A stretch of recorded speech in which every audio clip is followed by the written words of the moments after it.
now, we proudly present Berwick Bulldogs football on Pop Radio. Brought to you by Overhead Door of Berwick, Berwick Notary, State Farm Insurance, Sean Black and Lori Powell, First Keystone Community Bank, the Willows Golf Course, Journey Bank, Flick Brothers Electric in Bloomsburg, Blaze Alexander Family Buick GMC of Bloomsburg, Berwick Dental Arts, W&L Subaru, Nissan and Mazda, Reds Roofing, Preferred Portables, Nespoli Jewelers, Neighborhood Fence, Ken Pollock Ford, Mayo Funeral Home, ND Accounting and Consulting, and Mason's Monogram Service. Now live from the stadium. Here's Jim Doyle and Andy Ulickney. Good evening, everyone. Tonight from Crispin Field in Berwick, it's the Bulldogs and their season opener taking on the Black Knights of Lake Lehman. I am Jim Doyle, along with Andy Ulickney. The producer of this broadcast is Ashlyn Walshaw. Well, new, N-E-W, is the operative word for tonight. Obviously, it's a new season of Berwick football.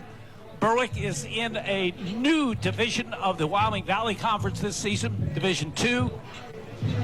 Berwick is in a new classification where District 2 is concerned, AAA, but the biggest news is the head coaching position at Berwick. Stepping in his debut tonight is C.J. Curry, the grandson of the legendary head coach, the late George Curry. This will be his opening game tonight as the Bulldogs open up against the Black Knights of Lake Lehman. Both teams hoping to rebound from last year. Lake Lehman struggled at 2-9, Berwick 3-8, but both have high expectations coming into this game, coming into this season. Well, what is not new for our broadcast is the analyst for Berwick football tonight, starting his 36th season in that regard. He is Andy Ulickney, the head coach of the 1983 Eastern Conference champion Tigers of Southern Columbia. Andy, you were a first-year, first-game head coach at one point back in early September of 1980 at Southern Columbia. Tell us a little bit about what you think is going through C.J. Curry's mind right now. Well, he has a maturity, and he has a football lineage that, is foreign to me. I was a 23-year-old first-year head coach, and all my assistants were in their 22 or 23 years of age. We had a lot of energy, a lot of pep, and I'm sure he's excited like I was, a little bit nervous, and maybe a little bit too confident in what we could do. You need a brashness, a cockiness to be able to succeed, but boy, my debut was not a good one, Jimmy. We were up at Muncie. I didn't even know where Muncie was. I'm from Shenandoah. I never heard of the town. We went up there, all kind of rah-rah in the pregame, all kind of excitement. Gave a pep talk, gave another pep talk. We're in that half house, waiting for the official to give me the 3-and-3 signal. Coach, 3 more minutes and then 3 on the field. I don't think it ever came. Figured we better get out to the field. We needed some air, and they threw a flag on us for delay of game. We were in the half house too long. So I am sure C.J. Curry's debut is going to be a lot better than my opening minute. Well, hopefully that's the last time that you throw officials under the bus during the course of our broadcast this season. Andy, this is an opener. There's a lot of games to be played after this, but I think it's a really, really important game. Lake Lehman feels they're much better than the record of a year ago. Berwick feels they're much better. For the winner of this game, it's a great kickstart to the season. For the loser, you're going to have to fight a tendency to think, here we go again. Yeah, and, for Berwick, you have this sort of rejuvenation under C.J. Curry, a return to that Curry legacy. And, you'd like to think it's going to go off in the right direction, and you think, well, Lake Lehman's certainly not Southern Columbia like it was in other years. But this Lake Lehman team scares me, Jim. I look at who they have returning. I look at the numbers they put up. I look at their strong finish last year. They didn't lose much. A lot of returning people who want to turn it around. A seasoned coach in Jerry Gilski. It's going to be a challenging opening. Well, C.J. Curry is making his head coaching debut tonight. Jerry Gilski, on the other hand, the head coach of Lake Lehman, is beginning his 15th season as the Black Knights head coach. We'll hear from him when we return. You're listening to Bulldogs football on Pop Radio. Step up to the plate with Journey Bank, your local community bank. As the proud sponsor of Journey Bank Ballpark, home of historic Bowman Field, we believe in the power of community and the magic of making dreams come true. Whether it's a new home, a small business, or a secure future, Journey Bank is here to guide, support, and empower you every step of the way. Journey Bank, your partner in making dreams come true. Visit journeybank.com today or any of our 22 convenient community office locations. Equal housing lender, NMLS 410779. The all-new Willows Golf Course and Events venue in Berwick is making strides this fall. They'll be taking reservations at the end of the year for any of the 3 fully renovated event rooms. With their own new delectable menu options, bar offerings, and comfortable room accommodations. Check out their Facebook page for updates and information on how to book your next corporate event or special day at the Willows Golf Course and Event venue in Berwick. The Willows is a proud supporter of the Berwick Bulldogs. Are you in the market for a new set of wheels? Once you find it, whether it's a functional grocery getter or a midlife crisis hot rod, the tag and title experts at Berwick Notary in Berwick are open 6 days a week, so you can be rest assured you'll be on the road and legal in no time. Berwick Notary can transfer a title, register an ATV or any kind of vehicle, and they're the only notary in Columbia County that registers boats. Berwick Notary's been serving the Bulldog community for over 40 years, and they proudly support the Berwick Bulldogs. Check out their Facebook page and go Dogs.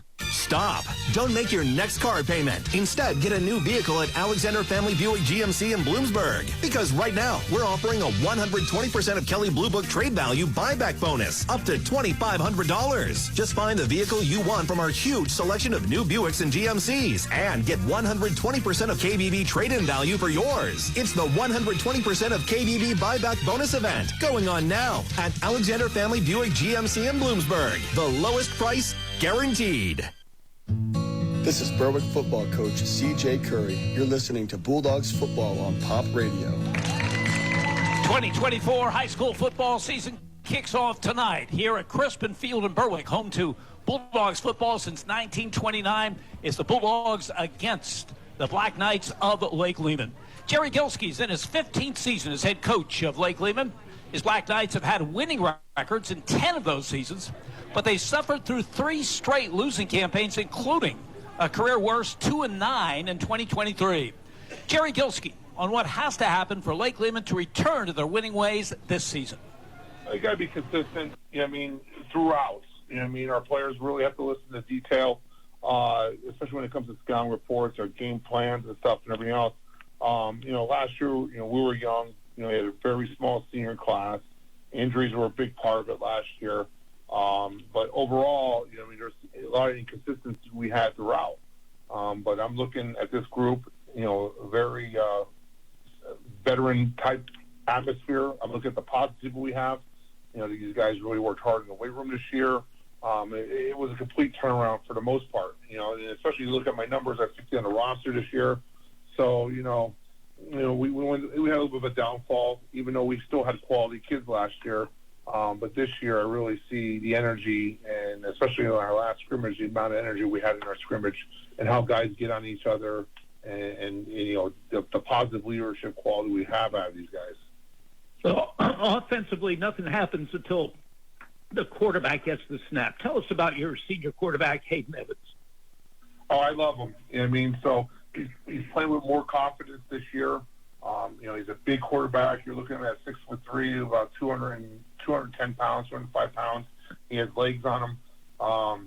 He's a taller quarterback that's poised. He commands the huddle, and it's a guy that, we can use him everywhere, even defensively.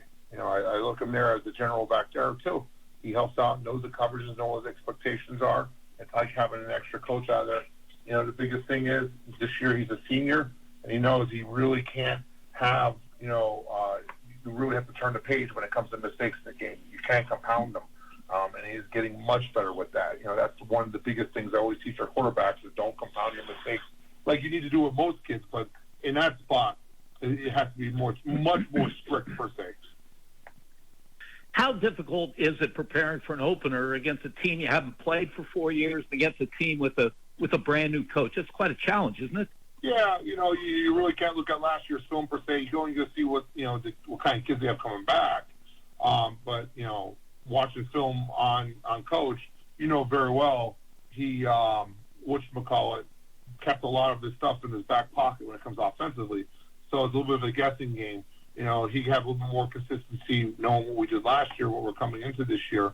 But we're adding more of a flavor this year overall, because when you look at the amount of skill we have this year and with our line and our backs, we're going to be a little interesting this year. You know what I mean? So, but it's very difficult as a coach, especially for how long I've been coaching, to have an idea of what he wants to do, and especially how bare basic he was in his scrimmage.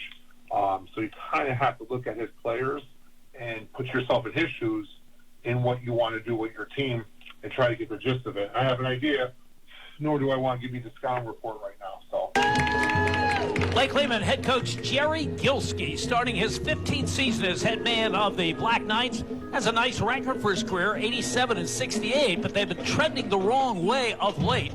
3 consecutive losing seasons with 17 starters back from last season, an offensive line that averages 267, starting quarterback returning, and lots of weapons.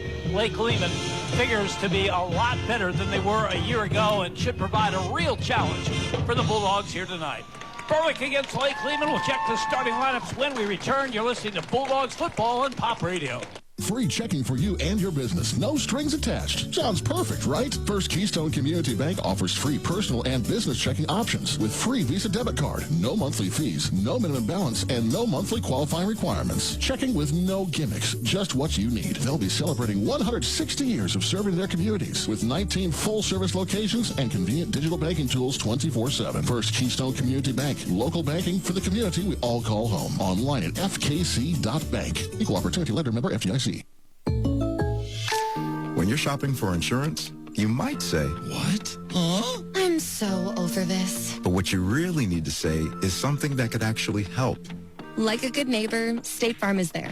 When you get a local State Farm agent, they can help make it easy and help you choose the coverage you need. Plus, they're available online, over the phone, or even in person. I'm so into this. Visit your Berwick State Farm agents, Sean Black at InsureBerwick.com and Lori Powell at LoriPowell.net. Planning your next big event? Weddings, concerts, church festivals, even construction sites. Preferred Portables has you covered. Preferred Portables offers a luxury restroom trailer that even has hot water. No power? No problem. They can provide a generator to keep the lights on. They even provide sanitary service to campgrounds, parks, parties, and have 24-hour emergency service. Contact Preferred Portables to learn about event and contractor pricing. Check out their website, preferredportables.com. We're number 1 when you have to go number 2. The Mayo Funeral Homes, located at 110 Chestnut Street in Berwick and 77 Main Street in Chickashinny, are proud sponsors of Berwick Bulldog football. The Mayo Funeral Homes, serving all faiths, makes it easier for those you love with pre-arranged funeral counseling, insurance, and pre-financed funerals. Mayo Funeral Homes also offers expert guidance in both traditional and cremation services. Mayo Funeral Homes, perfection in every detail. This is Berwick football coach C.J. Curry. You're listening to Bulldogs football on Pop Radio. Just the 6th meeting overall between Berwick and Lake Lehman. Tonight, Berwick leads the series 4-1, but the last time they met was back in 2020, and Lake Lehman won that one 29-21. There are a couple of connections between Lake Lehman and Berwick besides those 5 previous meetings. Jerry Gilski, their head coach, spent a year on the staff of George Curry when George was at Wyoming Valley West. In addition, George was the head coach at Lake Lehman. He started his career there, 1967 to 1970. Did a great job. They were 25-11-2, and that led to him getting the Berwick job, and the rest, as they say, is history. Here's the starting lineup for the Black Knights of Lake Lehman. At the tight end, and he is a terrific player, maybe Lake Lehman's best. Number 11, Ben Dowling. He is 6'3", 210 pounds, a senior. Last year he caught 26 passes for 288 yards and 5 touchdowns. He also carried the ball 61 times for 284 yards and 4 additional scores. He is their best defensive player as well, Ben Dowling. At the left tackle, number 77, Trent Gauze. He's 5'11", 220 pounds, a junior. 220 might seem like a good size for a high school player, but he is the smallest and the lightest of these linemen. Tristan Natt starts at left guard. He wears number 64. He is 6'2", 285, a senior. Robert Greger is the starting center, number 50. He's 5'11", 240, a junior. Vladimir Lee, number 69, starts at right guard, 6'4", 330, a senior. And the right tackle's number 54, Jeremy Genesov, 5'9", 260, a junior. Their top wide receivers, number 22, Chris Schultes. Last season, he started with a bang, 9 catches in that first game. But later on in that first game, he was injured, did not return until week 8. Ended the season with 24 catches, 431 yards, and 2 touchdowns. He figures to have a lot more than that this season. The quarterback is returning starter from a year ago, number 6, Hayden Evans. He is 6'3", 205, a senior. Last year completed 49% of his passes for 920 yards, 9 touchdowns, and 8 interceptions. At the tailback spot, number 20, Jim Mitkowski. He wears number 20. He's 5'10", 190, a senior. Last year, 281 yards rushing and 1 touchdown. Gavin Shoemaker will start when they have a fullback. Otherwise, he may see some action as a tight end. Gavin is 5'10", 215, a senior, 300 yards rushing a year ago. In fact, Lake Lehman returns their 7 top rushers from last season. At another wide receiver, we'll see Landon Bardo, number 16. He's 6 foot, 160, a junior. So that is the starting lineup offensively for Lake Lehman. They're Jerry Gilski in his 15th season as head coach. Yes, they were just 2-9 last year, but they closed with a flourish. They made it into the district playoffs and gave an 8-win Western Wayne team all they wanted before losing that one by 6 points. They expect bigger and better this season. For Berwick, C.J. Curry's first offensive starting lineup will have a very talented freshman at tight end, number 9, Gabe Decker, 6'3", 180. In fact, he was one of the Bulldog captains. Can't remember when Berwick had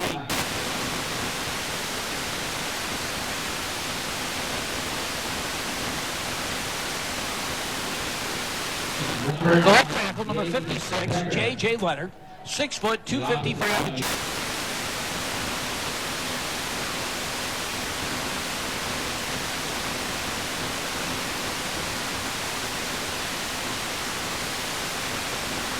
Matt Gordner is the right tackle, number 62, 6 foot, 280, a junior. And the right tackle is number 64, Chase Shucker, 6'2", 265, a senior. The leading returning receiver from a year ago, wearing number 0, believed to be the first Berwick player ever to wear that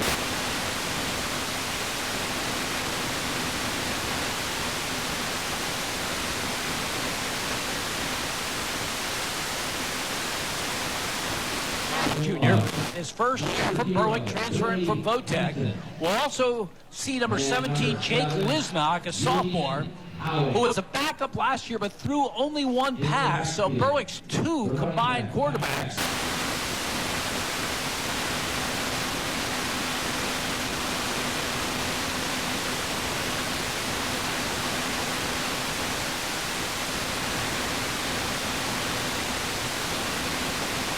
And fullback Everett Snyder, 5'11", 215, the junior. And a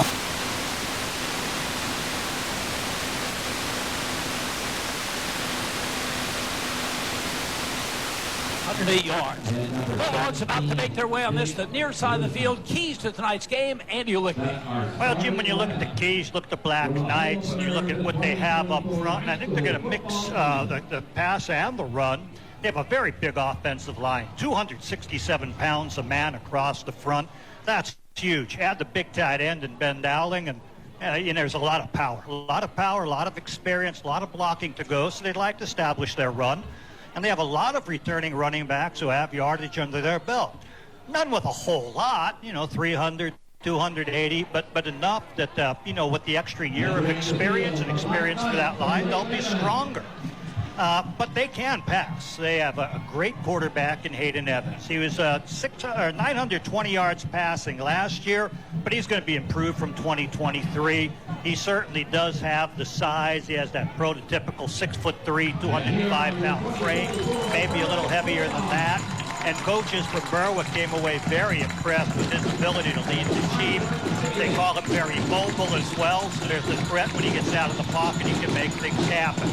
He has good receivers. We mentioned Big Ben Dowling, that tight end at 6'3". You can pop it to him rather easily. But they also have Chris Schultz. He had 9 catches to open the season last year, but then suffered an injury. The Berwick coaches seeing him in the script said, boy, you throw it up, he's going to come down with it. So they certainly have the tools within that offense to make things happen. Berwick will run a 4-3-4 defense. That's rather different from what they've done in the past. During their scrimmage, I was very impressed by the aggressiveness of their defensive tackles. Defensive ends look solid. And, of course, when you run a 4-3, in that 3, you're going to have a middle linebacker, and they're going to have Everett Snyder fill that position. He was aggressive last year. He'll be aggressive this year. He should be able to get the plays from sideline to sideline and stuff the run. Now, again, they'll be going against a big offensive line, so we'll see how it does match up. Secondary might be the most experienced part of this team. It's sort of all-stars at corner, Caleb May and Billy Hansen. You have Alex Estrella and Ty Wilkerson back there in the 2-deep shell. So Berwick has a good defense. Flipping around, we know that Berwick's looking to alternate their quarterbacks. 2 different guys coming in there. You already highlighted them. And, you expect them to pretty much try to be field generals early, establish the run, do some limited passing. But Berwick, I think, has that card up their sleeve to use the running quarterback. They didn't want to show it in their scripts, but I think it's going to be part of the game plan throughout the season. So we'll see how they do that, especially when you have 2 that you have a lot of faith in. When they do choose to pass, the big tight end in Gabe Decker, the freshman who's a captain, I'd certainly pop it to him. And they have a relay team of speedsters on the outside. Now, can you get it to them deep? We'll see. They should be able to free up. Can you float it out there? We'll see what part of the game plan that type of big play is. I expect them to do more sideways passing, throw that hitch, get a blocker out, and hope to break the guys for the chunk plays out there. So I think that's what we're going to see. I think we're seeing 2 pretty evenly matched teams with a lot to prove. And this game, as you said, is going to start the teams off, going in the right direction or questioning themselves. Is it again like last year? Andy, a Berwick tradition has been restored here tonight. A live Bulldog came out on the field with the team. I thought when those fireworks went off, they would have to clean up after him if you catch my drift. But he did okay. It's a great tradition. George, of course, would have the Bulldog, and for the University of Georgia, he was always Ugga, and he was like in the 4th or 5th generation back in the Vince Dooley years. So it is great to see a live Bulldog out there. The late Bob Bauer, who always emceed Berwick banquets at the end of the year, said Berwick was the only school in the nation that had a head coach that looked like their mascot. In the George Curry years, who coached son Cos Curry, who worked with son C.J. Curry. To see that lineage continue is tremendous. Berwick against Lake Lehman to kick off the 2024 season. We'll be back with that kickoff. You're listening to Bulldogs football on Pop Radio. Are you in the market for a new set of wheels? Once you find it, whether it's a functional grocery getter or a midlife crisis hot rod, the tag and title experts at Berwick Notary in Berwick are open 6 days a week, so you can be rest assured you'll be on the road and legal in no time. Berwick Notary can transfer a title, register an ATV or any kind of vehicle, and they're the only notary in Columbia County that registers boats. Berwick Notary's been serving the Bulldog community for over 40 years, and they proudly support the Berwick Bulldogs. Check out their Facebook page and go Dogs. This is Mike from M&M Carpet One in Bloomsburg. Is this the first time you've shopped with us? Let me explain why you should shop at a Carpet One store. We have over 1,300 store buying power. Carpet One stores sell more floor covering than the 2 big box stores do combined. That means not only do you get the best price, but you get to work with flooring professionals throughout the entire process, from estimates to installation. No one will give you more for your flooring dollar than M&M Carpet One in Bloomsburg. Save on appliances during the Labor Day savings event going on now through September 11th at Flick Brothers Electric. Enjoy great savings on select appliances throughout the store. Flick Brothers Electric has all the top-notch name brand appliances you could ever dream of. Washers, dryers, refrigerators, dishwashers, microwaves, stoves. They even give free estimates on Fujitsu ductless air conditioner heat pump units. Flick Brothers Electric on Maple Lane, keeping Bloomsburg cool, clean, and cooking for 70 years. Call 570-784-3444. When you've been sidelined by an injury, all you want is to get back in the game. Getting to the finish line starts with Lehigh Valley Orthopedic Institute, the region's leader in sports medicine. We use the most advanced technology for faster, better results, so elite and everyday athletes can compete like champions once again. Call 833-LV-ORTHO. Lehigh Valley Orthopedic Institute. Your health deserves a partner. W234BH West Hazelton at 94.7, WBWX W242CY Berwick at 96.3, W282CO Bloomsburg at 104.3, and W288CF Danville at 105.5. Your home for Berwick Bulldogs football is Pop Radio, a Southern Mountains media station. WHLM Bloomsburg. Berwick won the toss, and they elected to kick off, so the Bulldogs will be kicking off, and Lake Lehman will be returning from our right to our left to start this 2024 season opener. The officiating crew for this game, the referee is Jay Rowan, Al Williams is the umpire, the head linesman is Bob Hufford, Nick Coleman is the line judge, the field judge is Tony Durso, and Jim Cox is the side judge. Lake Lehman wearing their white jerseys, white pants, black numerals, and trim. White helmets. Berwick, their blue jerseys, silver pants, white numerals, white helmets. The Bulldogs, with Luke Peters having graduated, going to a new kicking game and get set to kick off, is Caleb Yost, a freshman, and Chris Yetter and Landon Bardo deep for Lake Lehman. Kickoff from the middle of the field, soccer-style kicker is getting ready to approach the ball, waiting for the ready-to-play signal, and there it is. Caleb Yost gets his foot into it. The 2024 season is underway. Bardo muffs it at the 15, picks it up, tries to get to the outside, and great coverage downfield. Gavin Galusha, first man down, Jim. We saw a lot of him last year in his freshman year, and what a gutsy physical player. We'll be seeing a lot more of him on both sides of the ball, and here we see him on the first tackle of the season. Berwick defensively, Gabe Decker, J.J. Leonard, Chase Shuckers, Skylar Neville, the front four, linebackers Shiloh Escobar, Everett Snyder, Rocco Romeo. A fast and veteran secondary, Caleb May and Billy Hansen at the corners, Ty Wilkerson, Alex Estrella at the safeties. Mentioned a big line for Lake Lehman, 267 pounds a man, big at left guard, and Tristan Knott, 285, and 330 of Vladimir Lee at right tackle. The ball at the Black Knights' 17-yard line. Out of the shotgun is Hayden Evans. Play action, rolls right, pump fake, nothing there. Now he looks downfield, fires, incomplete across the way. Looked like Alex Estrella got a hand on it. Yes, he did, Jim. Coming in strongly from the safety, he cut in front. Quarterback took a little time with the play action faking and then rolled to his right, but he was being chased, almost a hold on the defensive end. Bought himself enough time to throw it to his own sideline, but Estrella there in position to knock it away. Second down and 10. Mitkowski is the running back in the pistol behind Hayden Evans. Mitkowski gets the call up the gut. He'll get just about 3 to the 30-yard line. Yeah, defensive end came crashing on down nice and hard to help make that play. Looking at big 99, of course, in there, Everett Snyder from the middle linebacker position, also playing it physically. He'll give him about 4.5, so more than a penalty. They're going to have to get about 6 to convert here on third down. First third down call of the season goes to Lake Lehman as Hayden Evans, the veteran quarterback, out of the shotgun. has the snap, hands off, right side, the first down and then some. Mitkowski out to the 40-yard line. Alex Estrella makes the saving tackle for Berwick.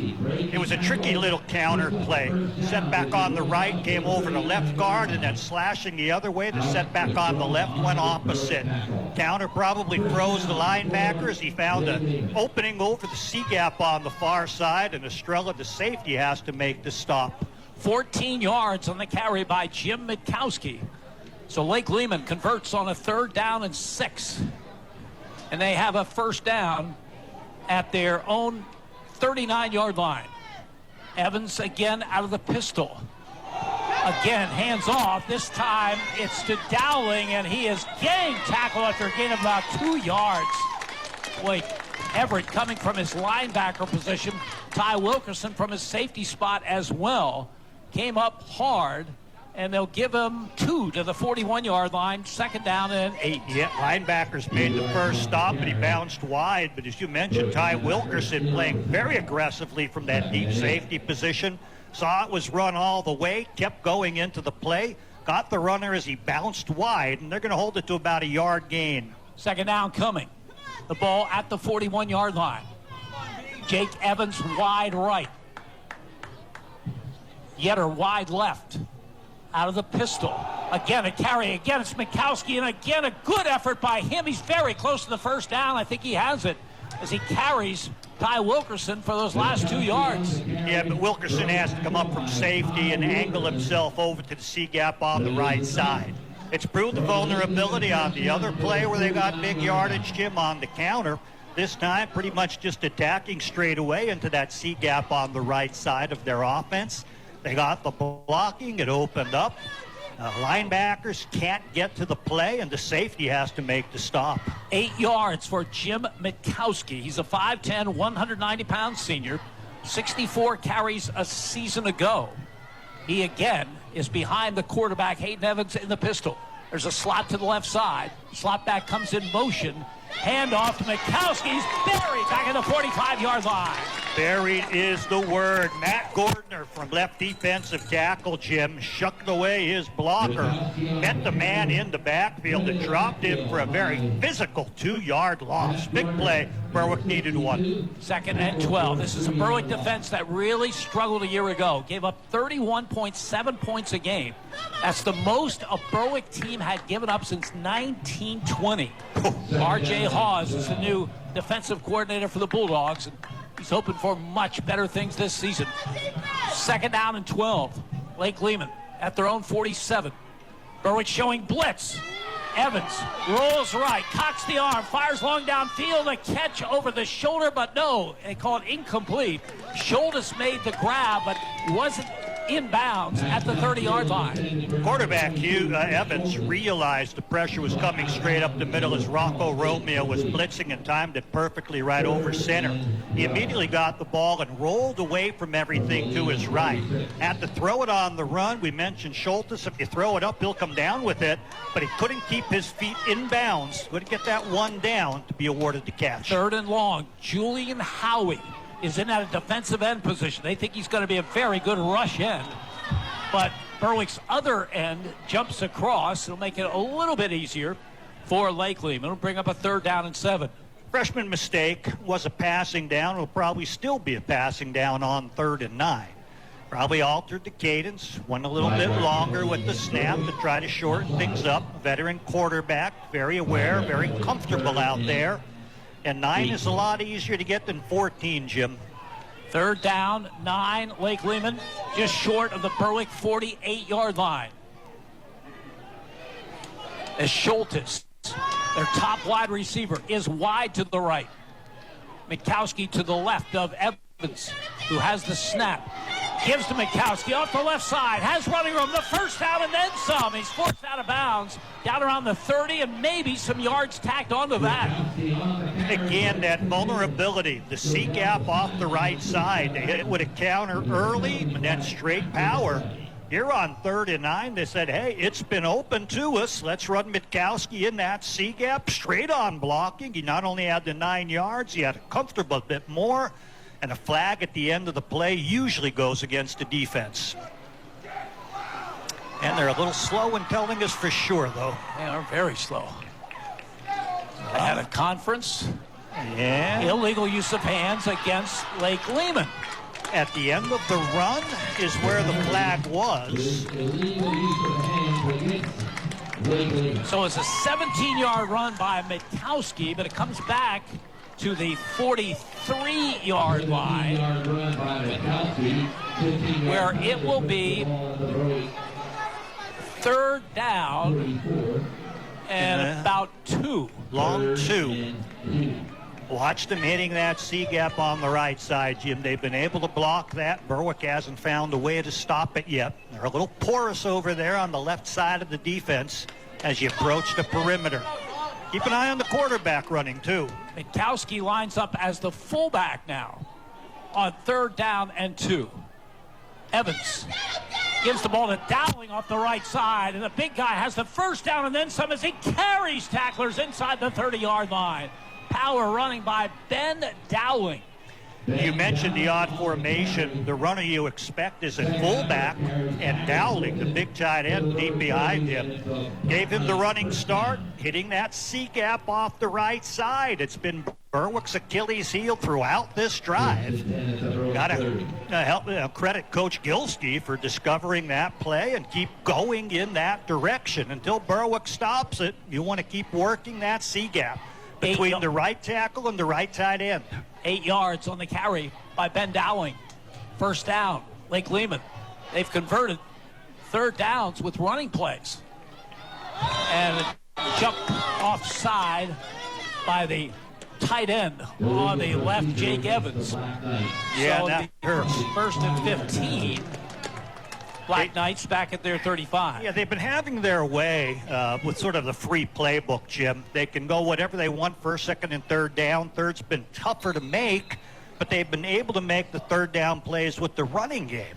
Now you have to start first and 15, and that's a different script. Gavin Evans has checked into that defensive front for Berwick on this first and 15. Evans has a man in motion. The give to him. It's Yetter trying to sweep the left side. He won't get there.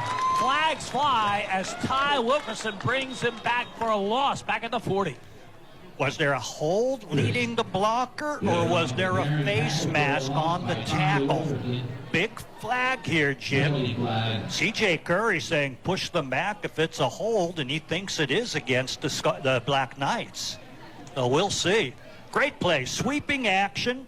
Coming to the left, Berwick had the perimeter held off. Corner came up, and then Wilkerson came up strong from safety like a linebacker, Jim. Coming up very, very aggressively. You hope they don't catch him on play action because he's been that aggressive. Berwick will take the penalty.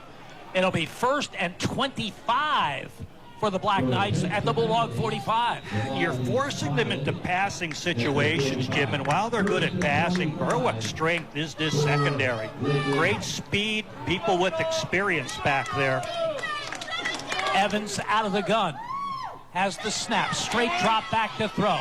Here comes the rush. He rolls right. He's going to keep the football. He's going to be down about the 36-yard line. He'll pick up about 9 on the play. Second and long. Everett Snyder dropping into his zone was able to eventually come up when he saw the quarterback address the line of scrimmage. Not a pure textbook tackle, but this guy's hard to bring down at 6'3". You're happy to bring him down at all. And again, with the long distance after the penalty, they have a lot to make up. You'll give them the 8 yards there. Second and 17. 3 receivers to the left. Hayden Evans awaits the shotgun snap. He has it. Gives to Mikowski. Tries the left side, and nothing doing this time.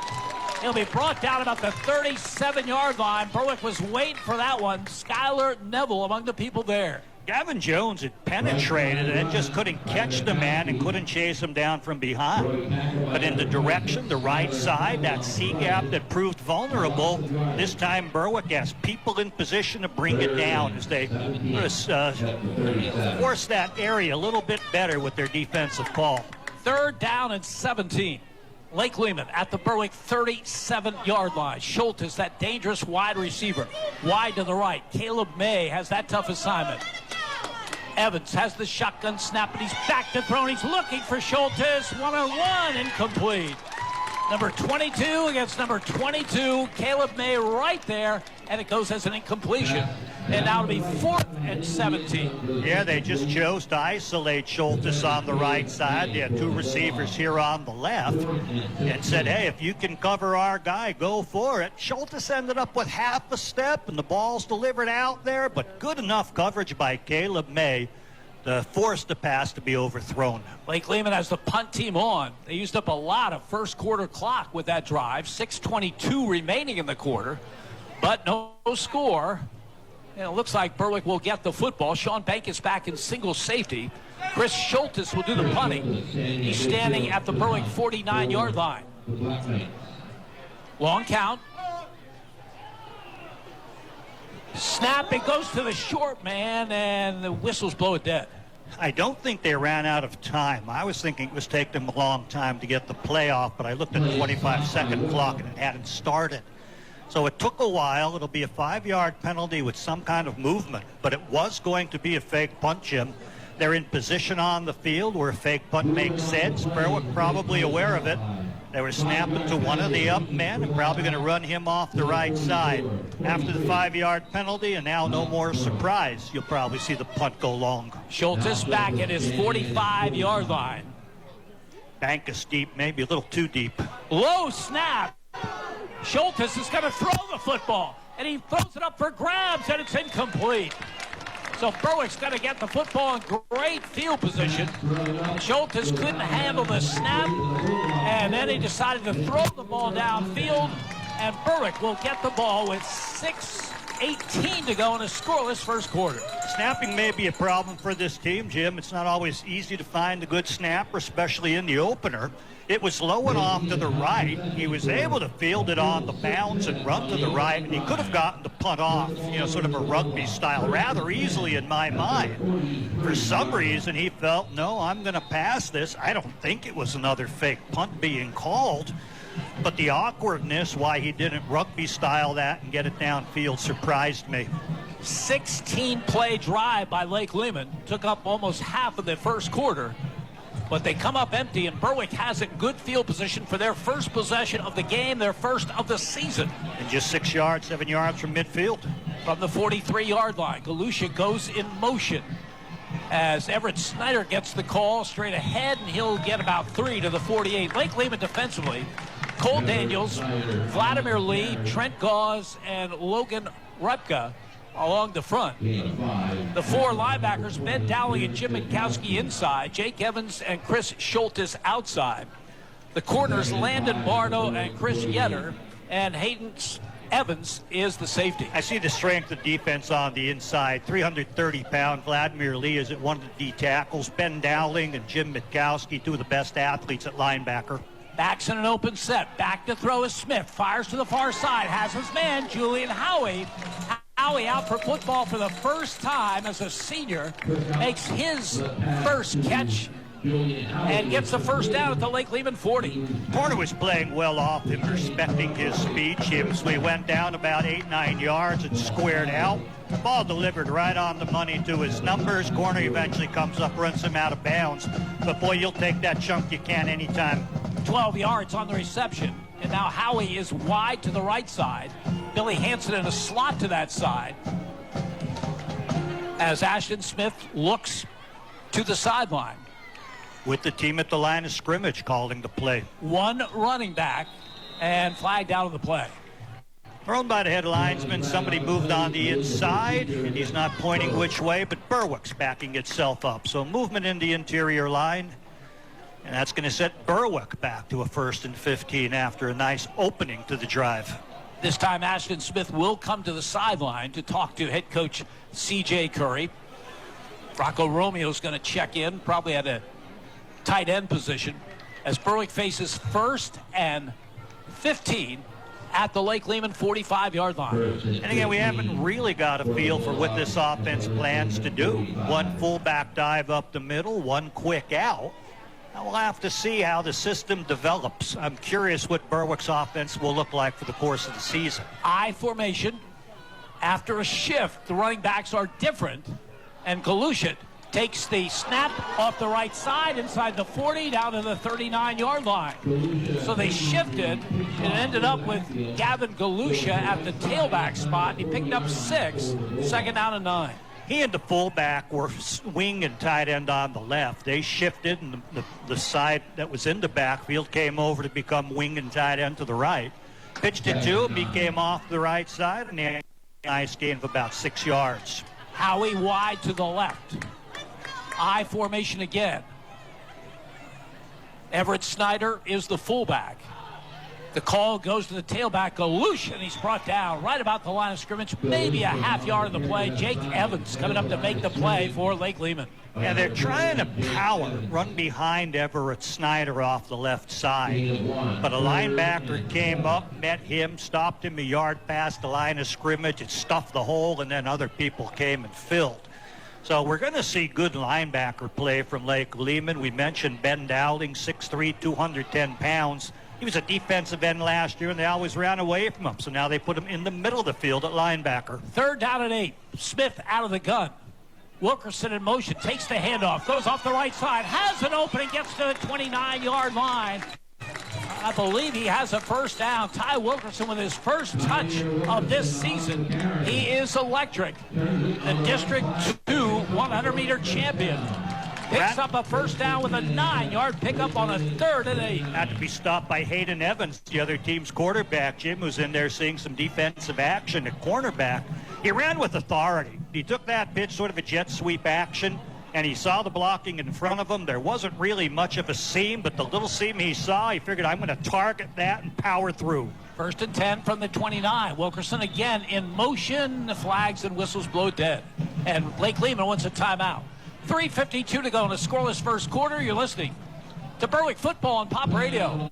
Family tradition is the foundation of Nespoli Jewelers, a family tradition started by Joseph Nespoli and continued by his grandson Jonathan. For 3 generations, Nespoli Jewelers have prided themselves on mixing fine with fashion. Jonathan can customize your engagement ring and wedding bands, design a unique piece of jewelry inspired by you, or simply help you find an affordable gift. Service, quality, creativity. Nespoli Jewelers. Yesterday's principles, today's creations. East Front Street in Berwick and online at nespolijewelers.com.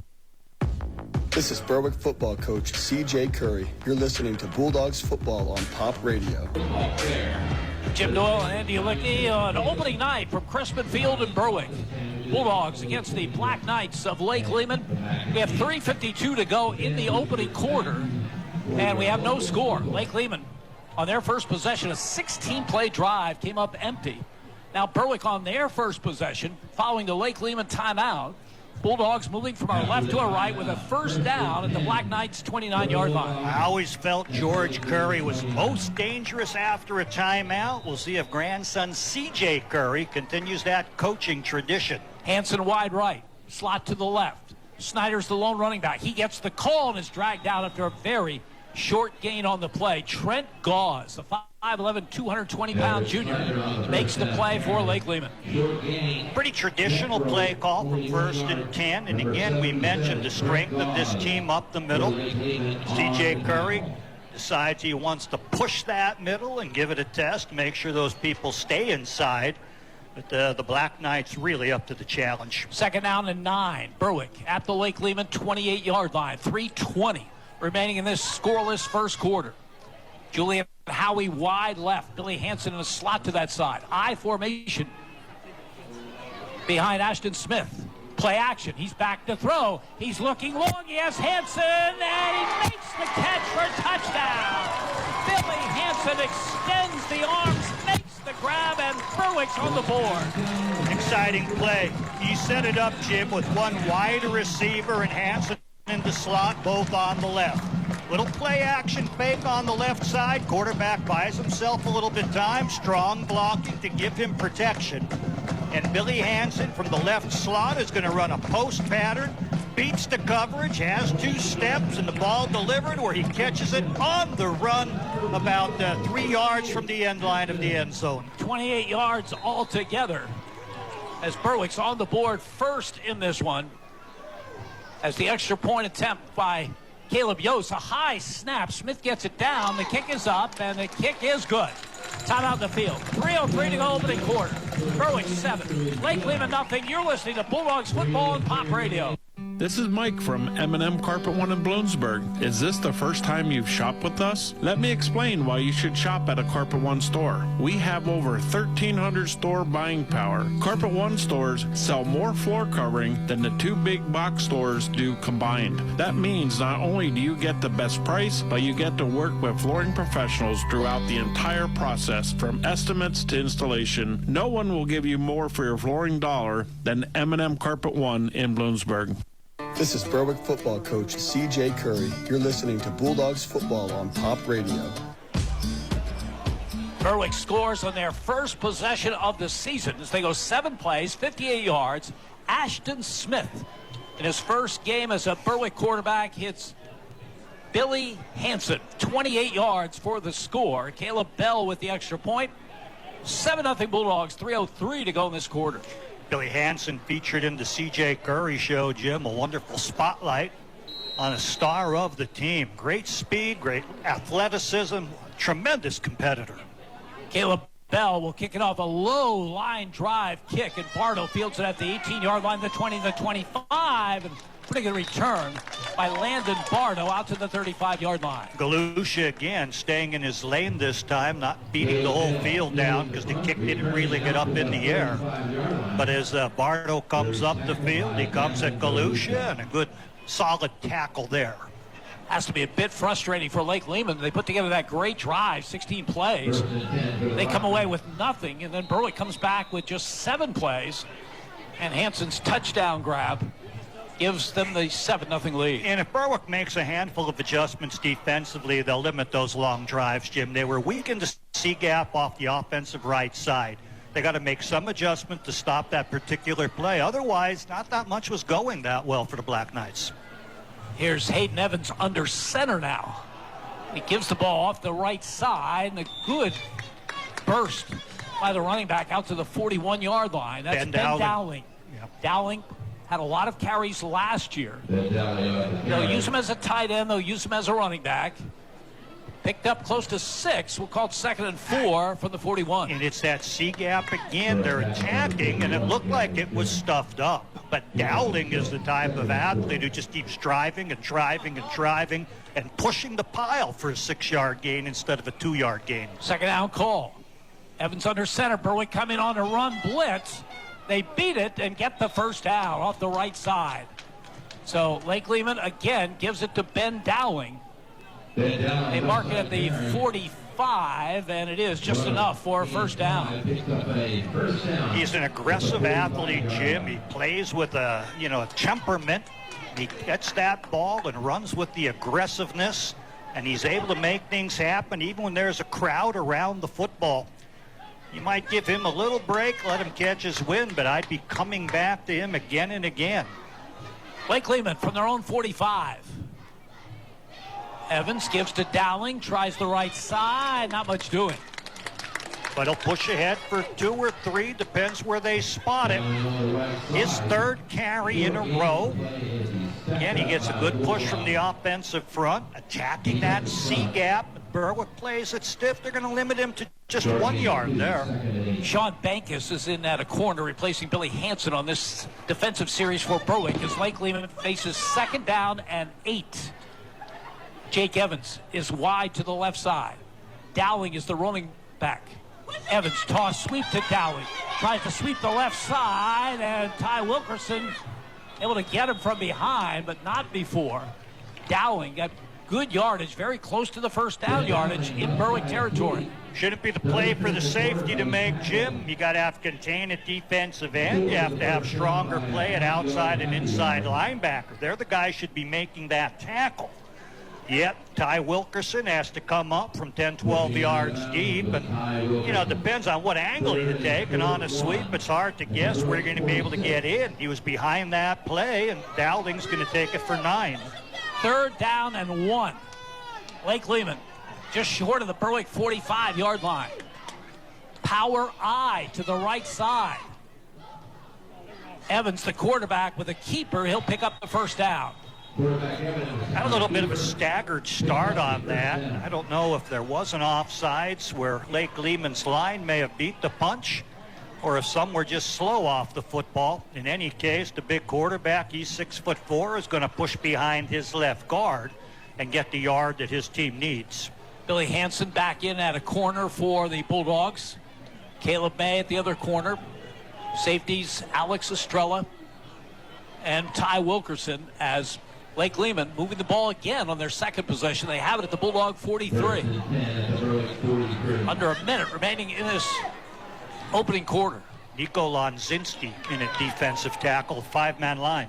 Power eye to the right, play action, back to pass as Evans has his man Shoemaker, and Shoemaker gets down to the 38-yard line. So a first down pass will pick up about 5 on what might be the final play of this opening quarter. Shoemaker, a running back, but also they'll play him at tight end as well. Looks like Lake Lehman will let this quarter run down. One in the books here in the season opener at Crispin Field. Berwick 7, Lake Lehman nothing. You're listening to Bulldogs Football on Pop Radio. Save on appliances during the Labor Day savings event going on now through September 11th at Flick Brothers Electric. Enjoy great savings on select appliances throughout the store. Flick Brothers Electric has all the top-notch name brand appliances you could ever dream of. Washers, dryers, refrigerators, dishwashers, microwaves, stoves. They even give free estimates on Fujitsu ductless air conditioner heat pump units. Flick Brothers Electric on Maple Lane, keeping Bloomsburg cool, clean, and cooking for 70 years. Call 570-784-3444. This is Berwick football coach CJ Curry. You're listening to Bulldogs football on Pop Radio. One quarter in the books here in the season opener at Crispin Field. Berwick's only possession resulting in a 28-yard touchdown pass from Ashton Smith to Billy Hansen. And Caleb Bell with the extra point. It's 7-0 Bulldogs. But Lake Lehman has moved the ball well. Their first possession, 16 plays. Got as close as the Berwick 31-yard line, but came away empty. And now in their second possession, again, they have it in Berwick territory as they'll move from our left to our right in this quarter. They have it at the Bulldog 38-yard line. Second down and 5. Most of their success coming with the ground game, Jim. We mentioned an experienced offensive line.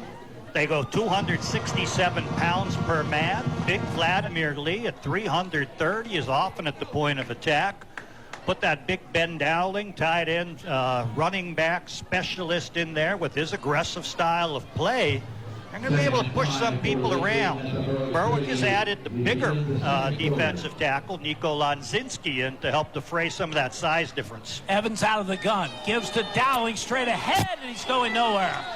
Everett Snyder from his linebacker position came right at Dowling, brings him down for a loss. And Rocco Romeo.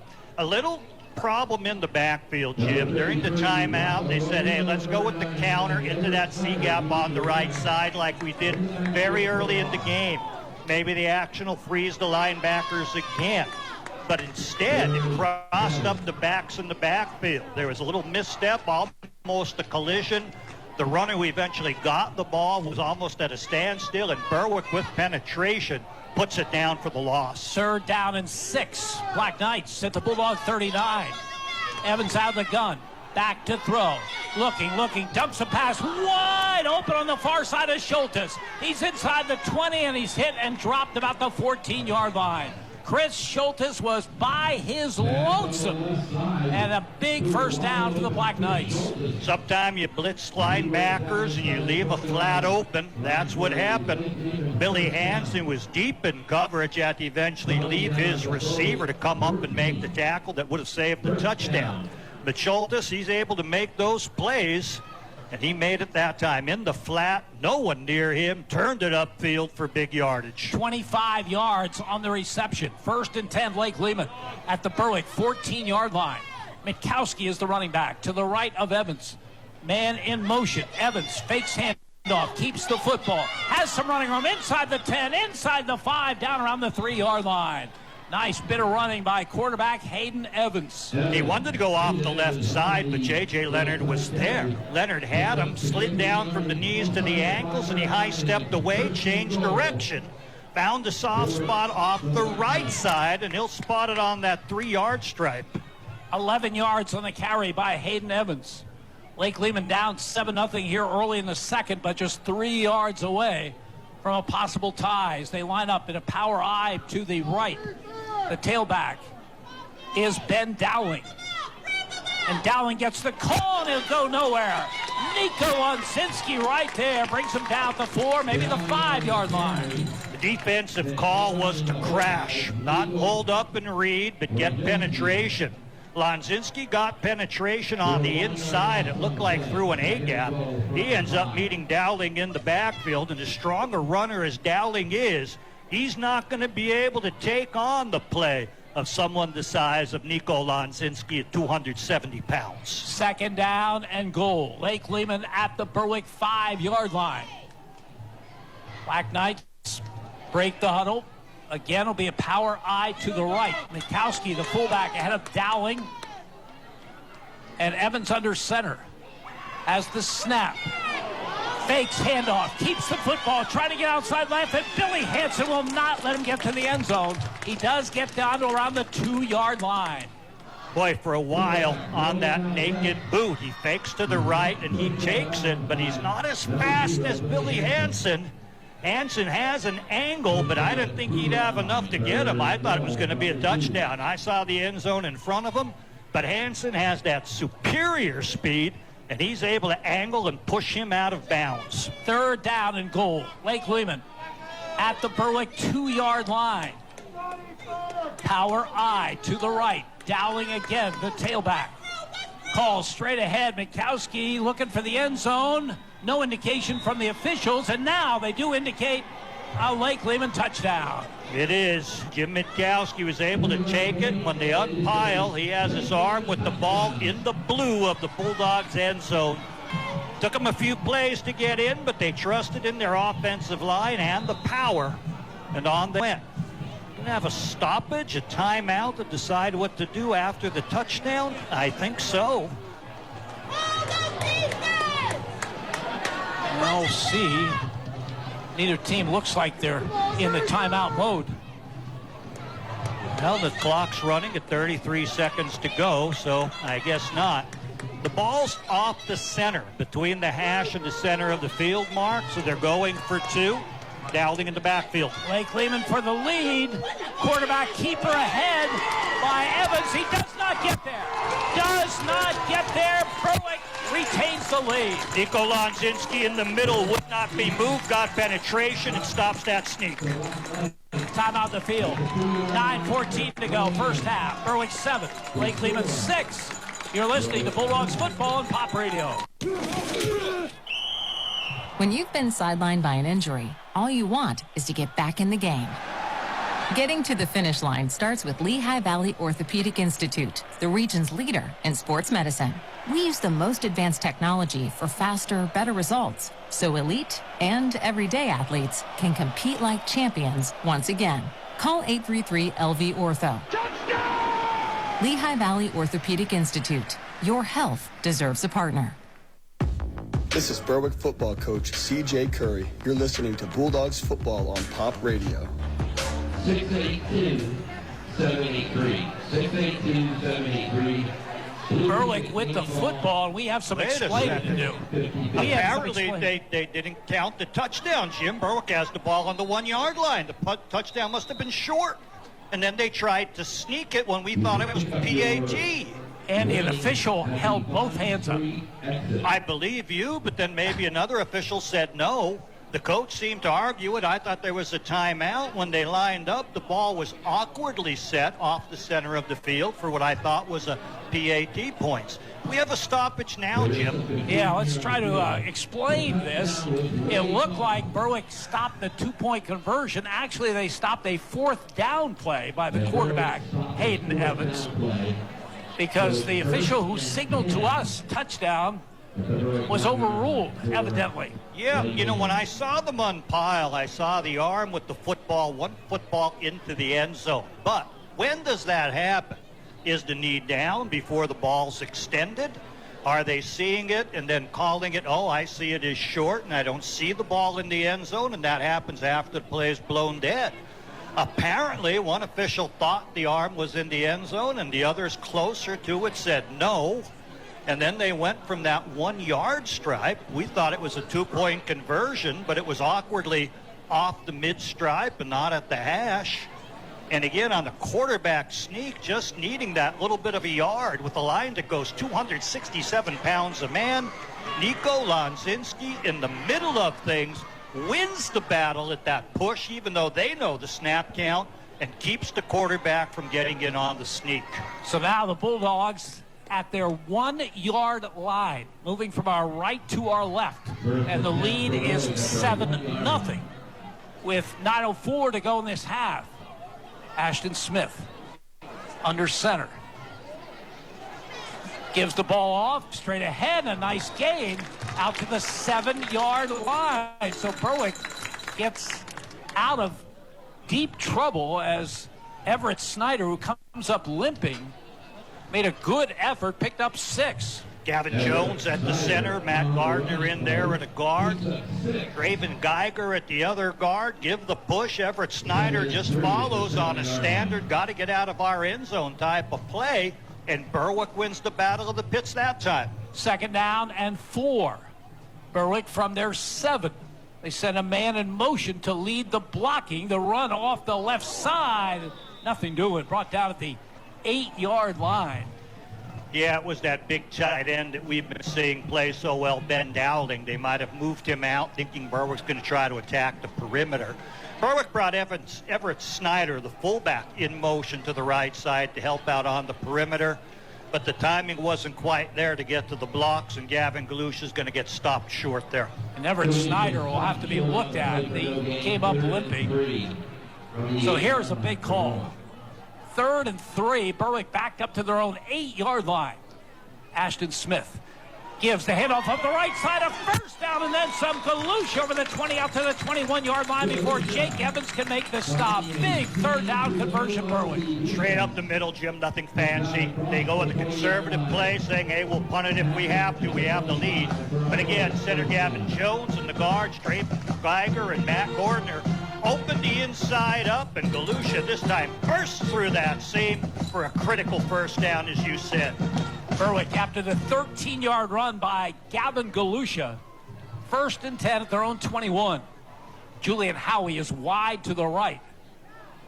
Just one defender on him. And Ashton Smith back to throw, looking, making the grab at the 28-yard line is Gabe Decker.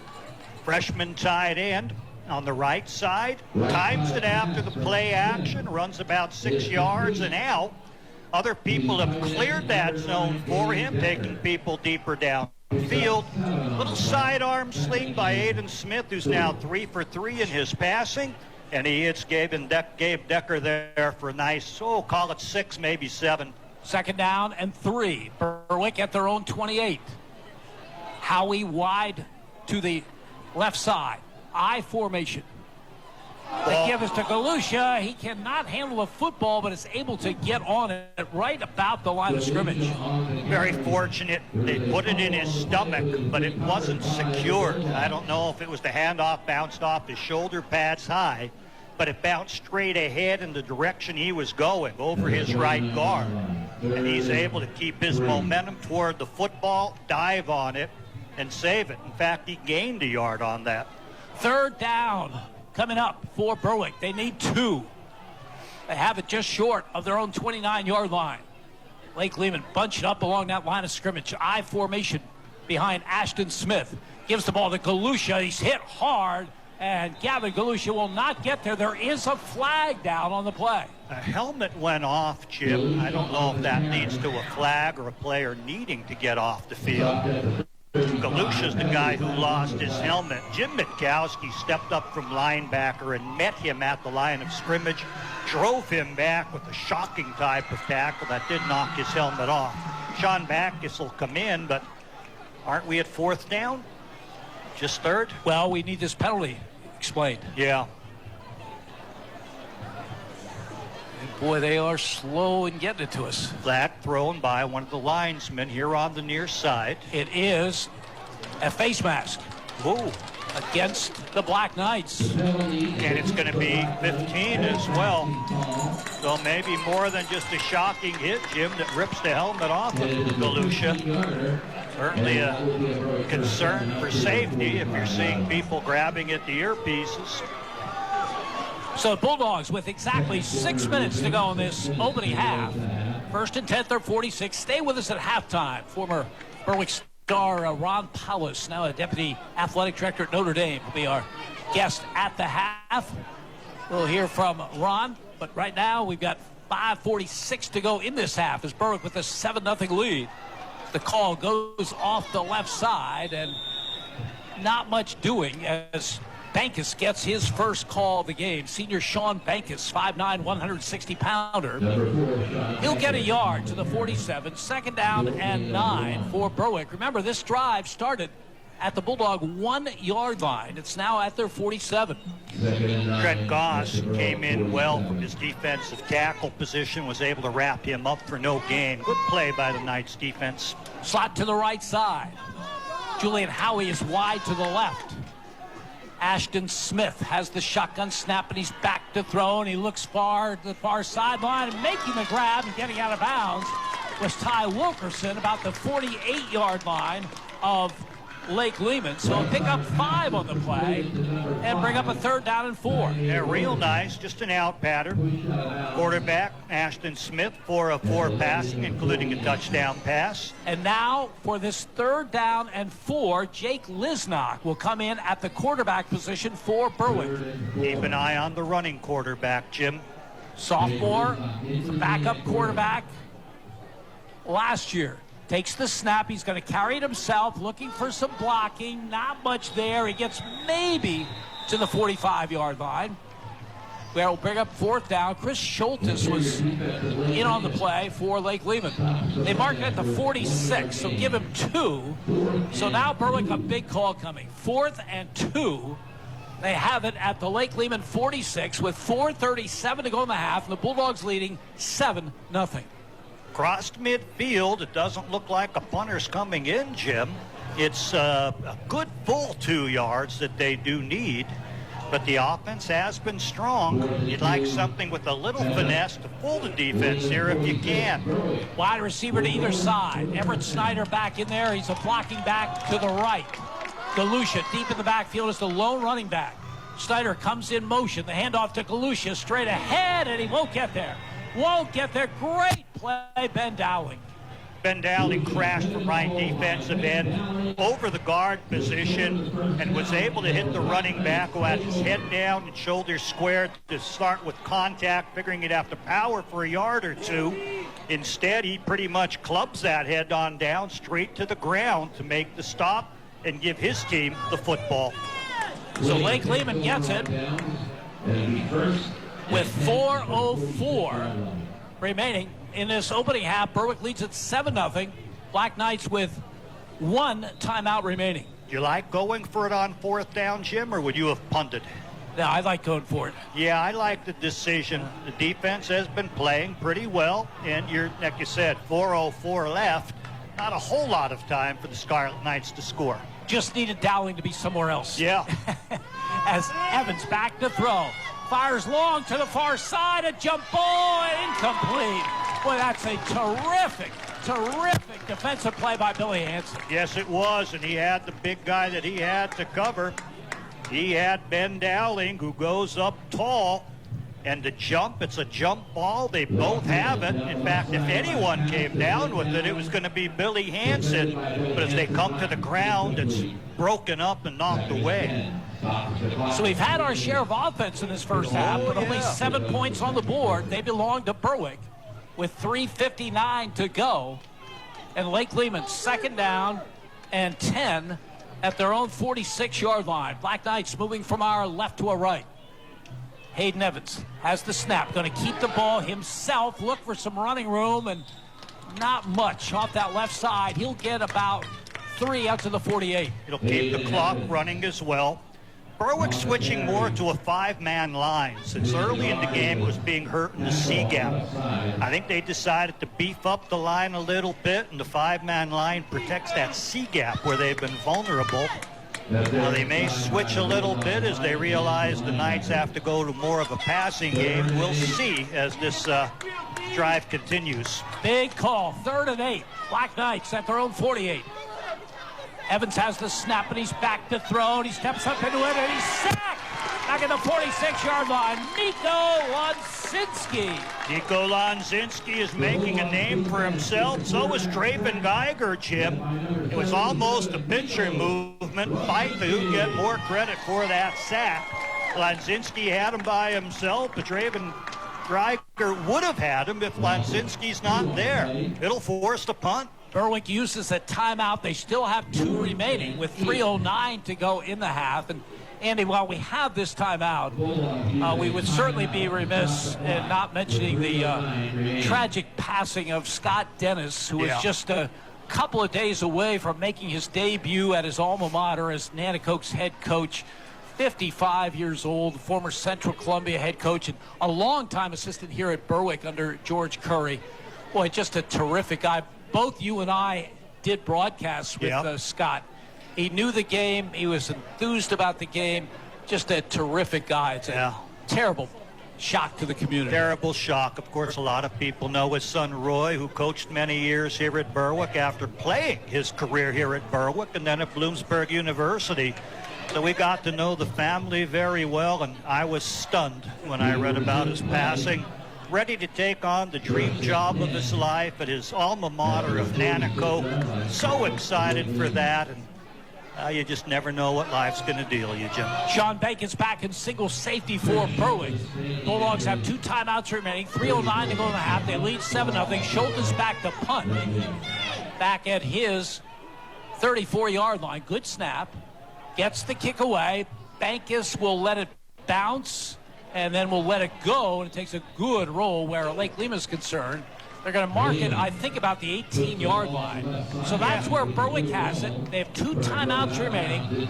They have 3:02 left on the clock as they will try to add to a 7-0 lead. I think Bankus is a little too deep in these punting situations. The snaps aren't great. They float a little bit. We're not sure even if the punter's going to get them off. It bounced well in front of him, but he played it smart by not trying to field a dangerous bounce. He probably lost 7 to 10 yards as it bounced itself out of bounds, but it's kind of the way you have to play it if you can't catch it in the air and fair catch it. So let's see how the Bulldogs play it. Remember, they won the opening toss, deferred to the second half, so they will get the football to start this second half, but there's still 3:02 to go in this opening half. They have the ball with the 7-0 lead. Ashton Smith has 3 receivers to the left side. And he's back to throw, and he fires a quick out, and it goes through the hands of Ty Wilkerson, and it's ruled a forward pass and incomplete. First incomplete of the game for Ashton Smith. We were told we'd be seeing him alternate some with Jake Lisnock. Lisnock came in for 1 running play in the previous drive that was stopped. But Ashton Smith's looked good, and even that pass, not bad. You want the sideways pass, turn your other receivers into blockers. Billy Hansen was on his man, but the ball unable to be corralled. 2nd down and 10. Berwick at the 18-yard line. 2:58 remaining this half.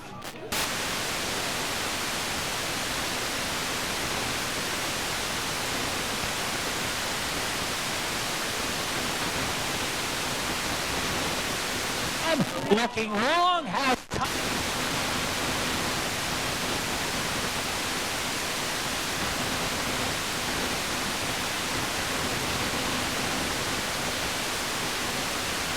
Final steps where Wilkerson was able to get a little bit of a lead. Boy, he was going to have to make a dive or a one-handed catch, and it would have been wonderful if it was just underthrown just a tad. He probably could have caught that and kicked away from the safety and taken it all the way. It was our first look at the arm of Ashton Smith, and he has one. And the speed of Wilkerson, we've seen it last year. Boy, he did deliver that well.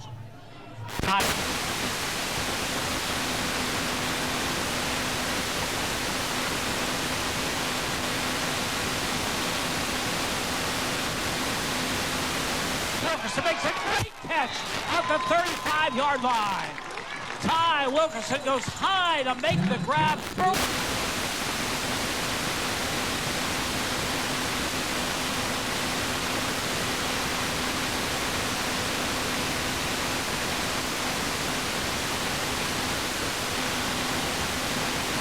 And he went high, made sure of the catch, 2 hands down to the ground.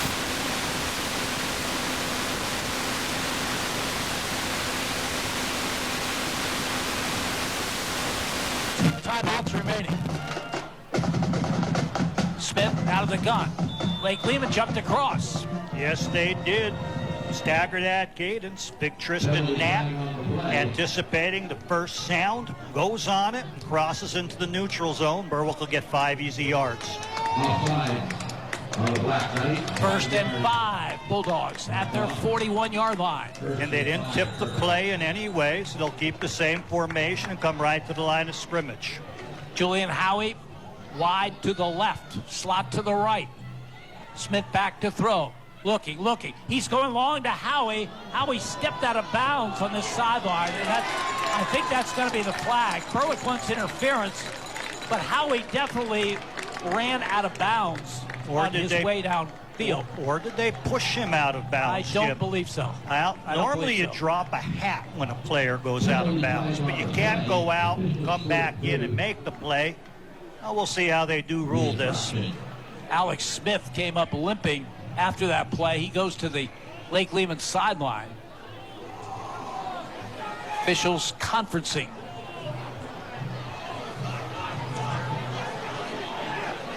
Illegal push, Jim. They're going to say he was pushed out of bounds with an illegal contact, either while the ball was in the air. So it's going to be a pass interference. It should be a first down, and Berwick will be across the 50. One of the strengths of this Berwick team this season, speed, will be that speed. We've seen Howie go deep. We've seen Wilkerson go deep. We haven't seen Caleb May yet. He can go deep. And, of course, Billy Hansen caught the touchdown pass. So there's a world of speed on this Berwick team. And the Bulldogs now with a first down at the Lake Lehman 44, 2:11 to go in the half. Lehman almost in an umbrella coverage. Ashton Smith on a delay to Caleb May, his first touch. He's at the 40. He gets outside to the 35, and Caleb May down to the 34-yard line. He lined up wide in a slot, and as they sort of rolled toward his direction, he came back, and almost what seems like a draw play. He takes the ball, dances to the right in a sweeping action, and then cuts back again, zigzags, and extends the run. 10 yards on the carry for Caleb May and a first down. He comes out of there now. Aiden George replaces him. Berwick first and 10 at the Lake Lehman 34. 1:43 to go in the half. Bulldogs 2 timeouts remaining. Slot to the left. Ashton Smith has the snap. He's back to throw, and he fires to the sideline. Wilkerson goes high in the air, got his hand on it, and then it floated and almost picked off by Hayden Evans. They're throwing things rather high to avoid the coverage, Jim. Sometime you're going to get caught with that. Your guy's going to go up, not able to make the catch, tip it. And there were 3 people surrounding the receiver, diving for that football. Of course, with 1:32 left, it would end the Berwick drive and not really leave a lot of time for the Black Knights to score. Second down and 10. Berwick at the Lake Lehman 34. Ashton Smith is on the sideline talking to head coach C.J. Curry. They're going to have to call a timeout as that play clock is down to 6 and 5. And they'll do just that. So they have 1 timeout remaining. There's 1:32 to go in the half. 7-0 Berwick. You're listening to Bulldogs Football and Pop Radio.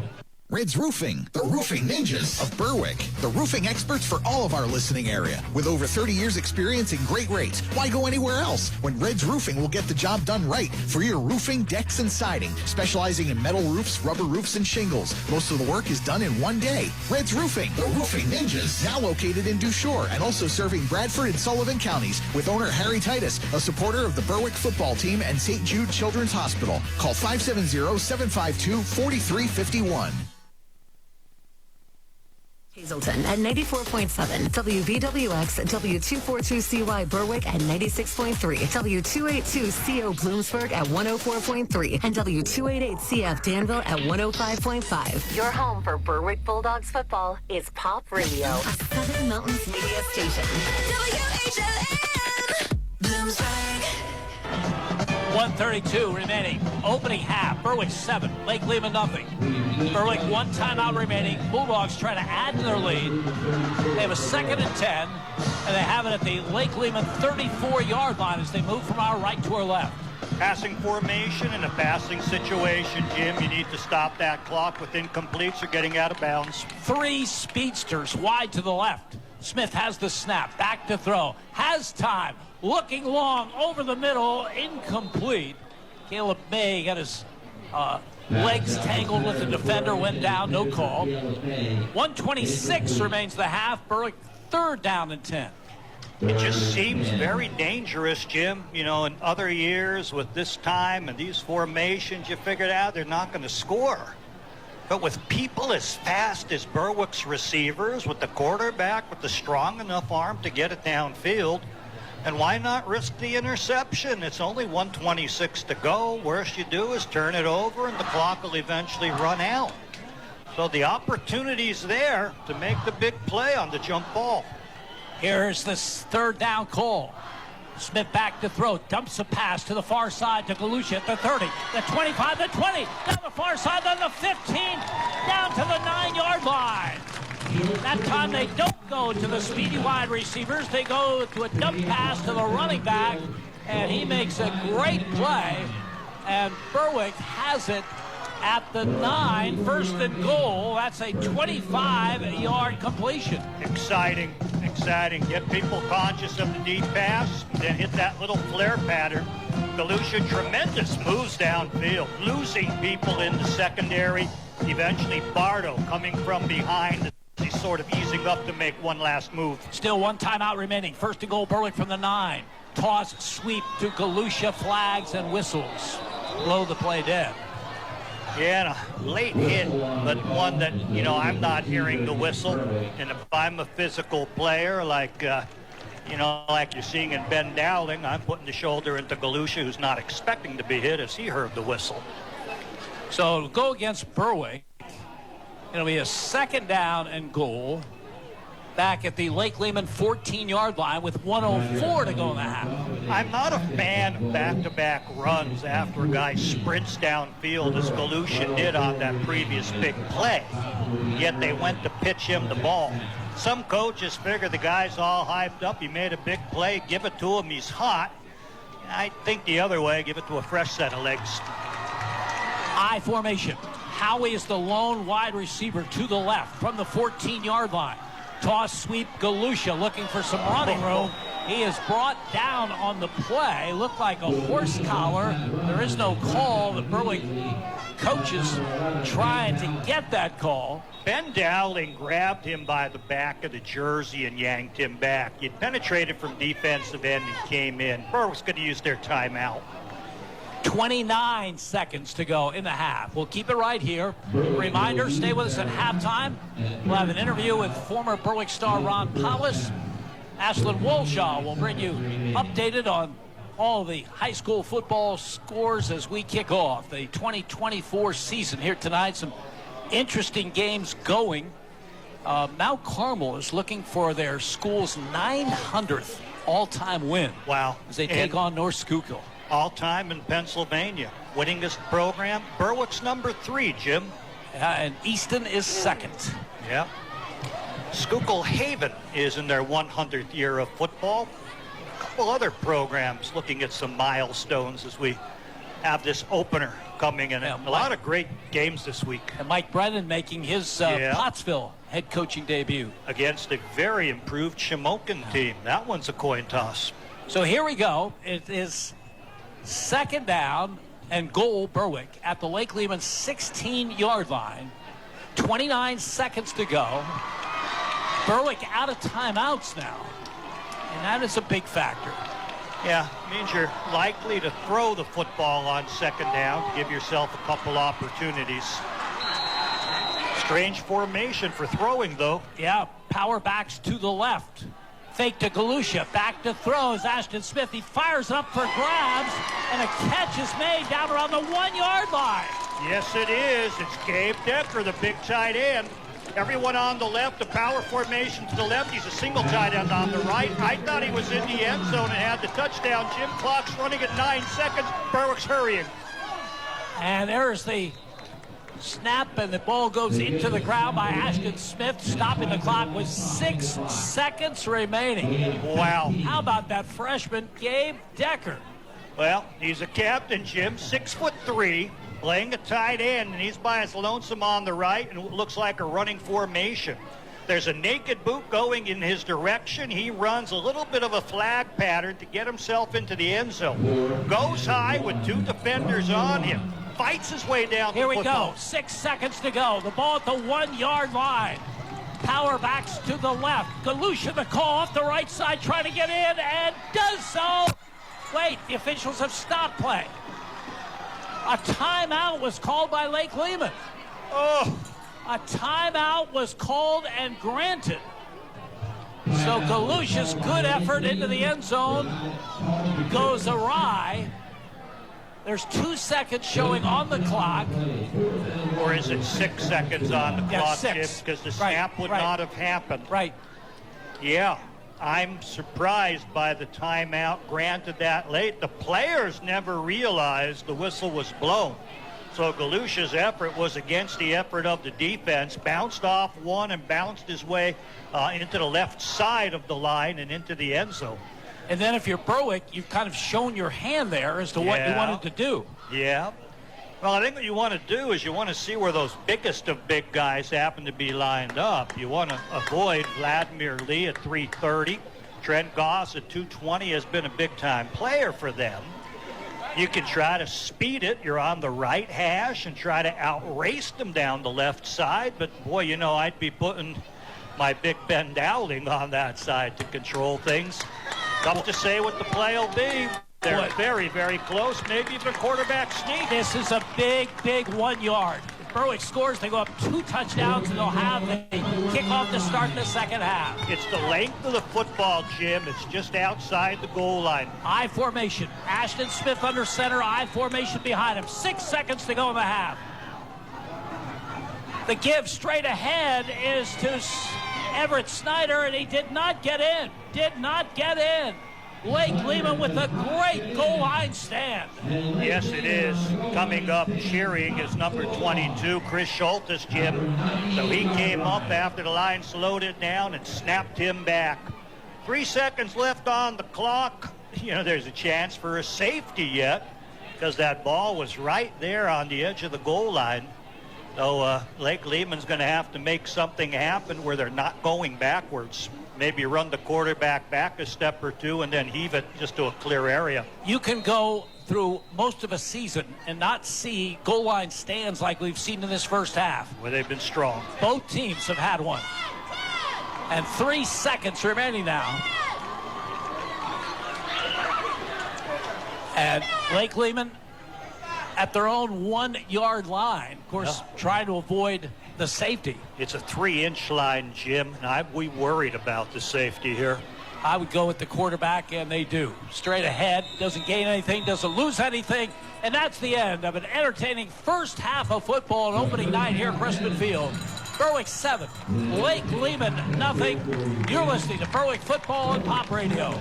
It's the Mazda Find Out event going on now at W&L Mazda. Leave more in your wallet when you get in a 2024 Mazda CX-5 at W&L, offering financing as low as 2.9%. Find out about the 8-passenger Mazda CX-90 with financing as low as 1.9% for 72 months. Explore beyond the pavement in a Mazda CX-50, offering 1.9% financing for 72 months. See us off Route 11 in Northumberland and online at WNLMazda.com. Financing available to well-qualified applicants only. Offer cannot be combined with any other discounts or incentives other than loyalty or military offers. Offer ends 9/3/24. See W&L Mazda for complete offer details. Mason's Monogramming has the largest selection of Bulldog items in Berwick. Family-owned with more than 35 years experience. And new Bulldog wear for every age, including t-shirts, sweatshirts, jackets, polos, hats, and more. They even make online fundraising easy for you. Stop in today to discuss your next fundraising opportunity. You can also shop at masonsmonogramming.com for their new inventory and select in-person pickup or shipping right to you. Follow their Instagram at Mason's Monogramming for their latest new items. Mason's Monogram Service in Berwick. Let them personalize for you. Family tradition is the foundation of Nespoli Jewelers, a family tradition started by Joseph Nespoli and continued by his grandson Jonathan. For 3 generations, Nespoli Jewelers have prided themselves on mixing fine with fashion. Jonathan can customize your engagement ring and wedding bands, design a unique piece of jewelry inspired by you, or simply help you find an affordable gift. Service, quality, creativity. Nespoli Jewelers. Yesterday's principles, today's creations. East Front Street in Berwick and online at nespolijewelers.com. The all-new Willows Golf Course and Events venue in Berwick is making strides this fall. They'll be taking reservations at the end of the year for any of the 3 fully renovated event rooms with their own new delectable menu options, bar offerings, and comfortable room accommodations. Check out their Facebook page for updates and information on how to book your next corporate event or special day at the Willows Golf Course and Event venue in Berwick. The Willows is a proud supporter of the Berwick Bulldogs. It's time for the Berwick Bulldogs halftime show on Pop Radio. Brought to you by W&L Subaru, Nissan, and Mazda. Discover the W&L difference today. Halftime from Crispin Field, opening game of the 2024 season. And the Bulldogs in C.J. Curry's debut as the head coach, leading Lake Lehman by a score of 7-0. They had a lot of offense, but not a lot of points on the board. Both teams with some great goal line stands, both at the 1-yard line. The difference in this one, 28-yard touchdown pass, Ashton Smith to Billy Hansen on Berwick's first possession. Well, as a starting quarterback at Berwick, Ron Powis led the Bulldogs to an unbeaten state championship season in 1992. Ron is now in his 20th season at Notre Dame. He's been a player, a coach, and an administrator. His current title is Deputy Athletics Director. After Notre Dame's first preseason practice on July 31st, he explained the responsibilities of his current position. I had a lot of different roles here, and it's growing in years. But what I do on a day-to-day basis, I really work with the rest of our staff from operations and recruiting and personnel and video and technology and equipment staff on kind of coordinating everything that goes into the operation of Notre Dame football. I work specifically for the athletic director, Pete Bavacqua. Certainly work with Marcus Freeman on a daily basis and trying to enact what he wants to get out of the program operationally. Personally, I work a lot on our future schedules, football schedules, and who we're going to play on down the line, and working with opponents there. I oversee our budget and the way we're spending our finances and tending to that. I work a lot with Marcus on our staffing and personnel and hirings and movements and coaches' contracts and those kind of things. And I work a lot on his vision in the future. Where do we want to go? How do we want to evolve as a football program? Both his and the athletic director's vision.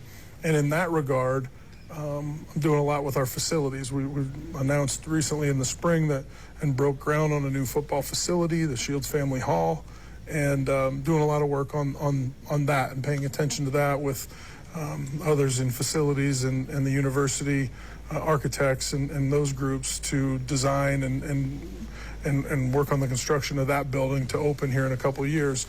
That's kind of my day-to-day, but the theme that I'm charged with and I take a lot of pride in is really working to ensure that our student-athlete experience is a good one. As the administrator for the sport of football here at Notre Dame, there's certainly a lot of people watching the football program, paying attention to what we're doing, paying attention to our student-athletes, and in both regards of to offer great benefit to them and great reward for their representation and their play and the student-athletes that they are, but also there's consequences that come with that as well. So as the sport administrator with those oversight responsibilities I have, it's chief among them is the student athlete experience. College football is the wild, wild west as far as realignment and the Pac-10 going out and the Big Ten expanding and this group expanding. And every time you hear about Notre Dame's status as an independent, you think, well, that can't last. They got to go here, they got to go there. But so far, so good. What's the advantage of Notre Dame being an independent?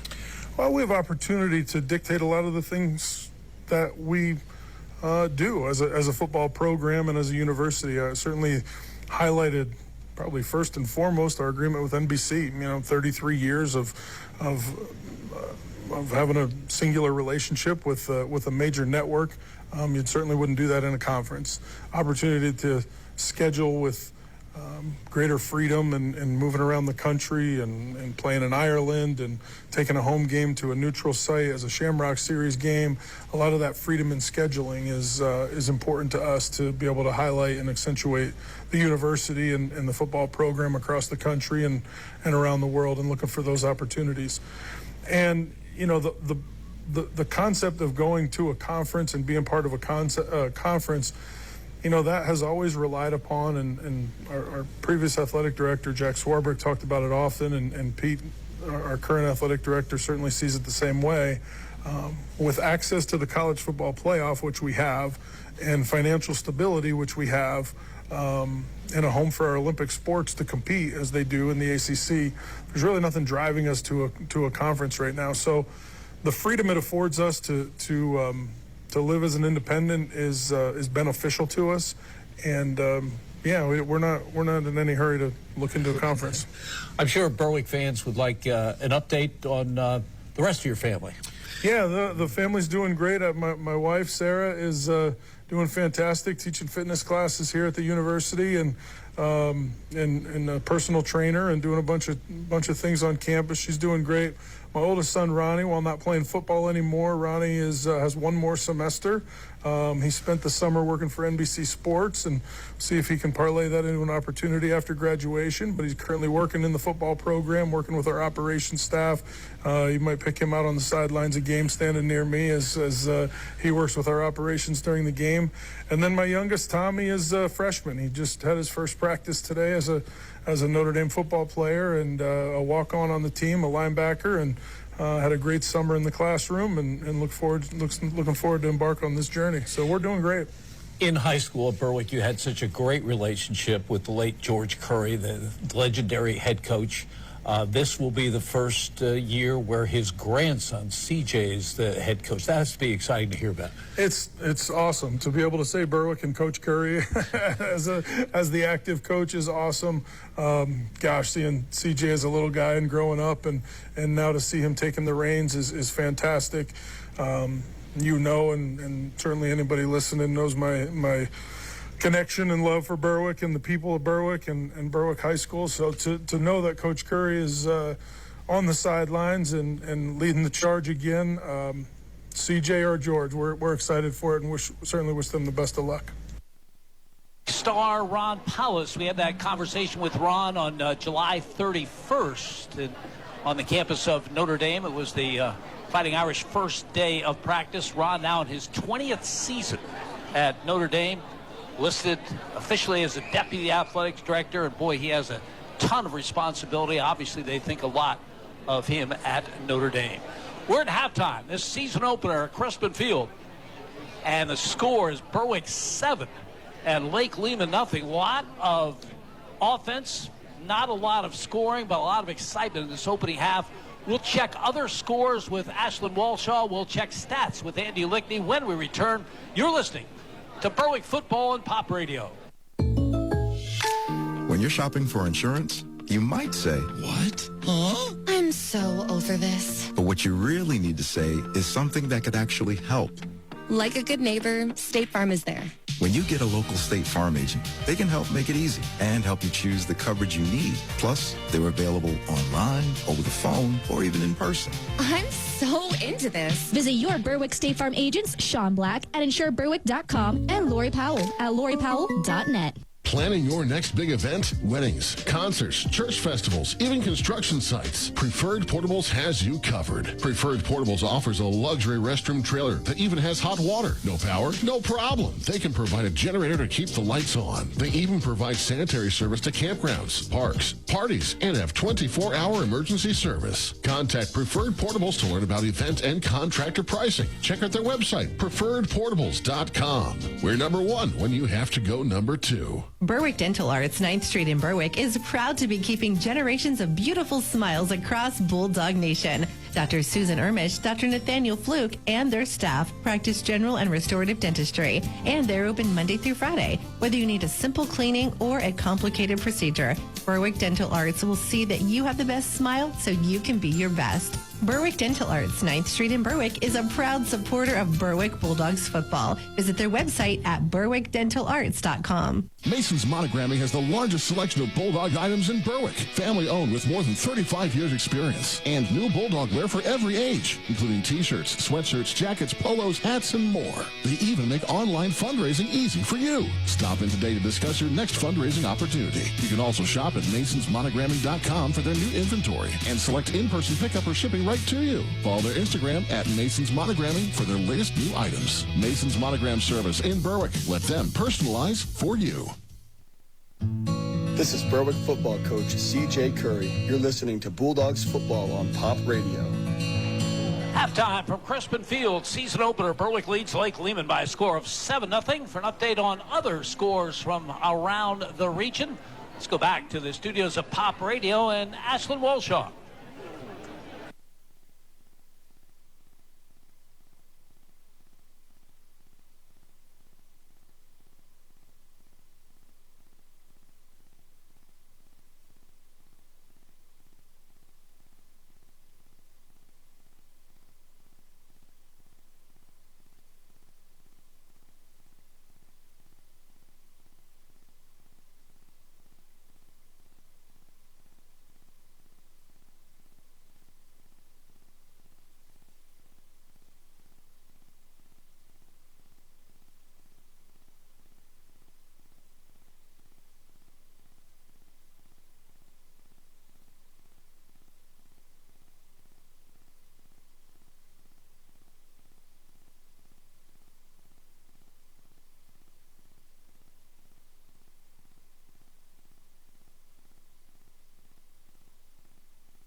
A few catches, 2 catches for 23 yards. Julian Howie, a 12-yard catch. Gabe Decker went high as they're down in the red zone. Caught it for a 7-yard gain. I thought he was in the end zone, but just a football length short, and then the Berwick Bulldogs couldn't push it in after that. But a beautiful 7-yard grab going high.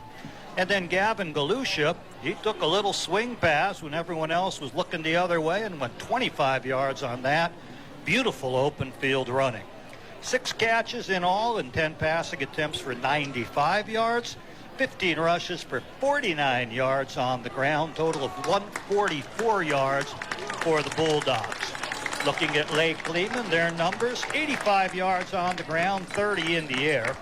Limited passing success, just 2 completes in 6 attempts. Chris Schultes caught a 25-yard pass. That was very nice. And Gavin Shoemaker caught 1 for 5 yards for his team. That takes quarterback Hayden Evans with 2 completes in 6 attempts. He was successful in running the ball. I have him with 7 carries for 25 yards. Ben Dowling, often a tight end, but he's an aggressive runner. They put him at tailback. 25 yards for him on 7 carries. Jim Mitkowski, the starting running back, 7 carries for 34 yards. So 85 yards on the ground, 30 in the air, 115 for the Black Knights of Lake Lehman. Berwick has the edge, though, at 144 yards in total offense.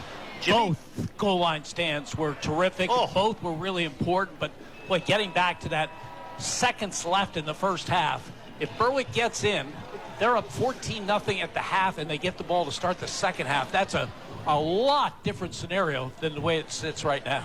And you know, Jim, on both goal line stands, I thought there were touchdowns scored. We called a touchdown for Lake Lehman. We saw the hands go up, and it was waved away, and then we're surprised, like, what's going on? And it ends up being a goal line stand play. Go down the other end where Berwick's, under 30 seconds, and they throw to tight end. And the big freshman goes up. Gabe Decker comes down with the ball, and I'm assuming he's in the end zone. But a football length short, and they can't push that one. And then Gavin Galusha goes in for the touchdown, but the timeout was called. Timeout called that no one hears. A lot of back and forth in a very thrilling first half of football. But it is 7-0 to start this second half, and Berwick will get the football when this second half is underway. Bulldogs facing some new opponents on the road the next 2 weeks. They'll travel to Troop next Friday to take on Mid-Valley. And then the following week, they'll travel to Factoryville to take on Lackawanna Trail. Andy, I think I've lived a pretty full life, but I've never been to Troop, and I've never been to Factoryville.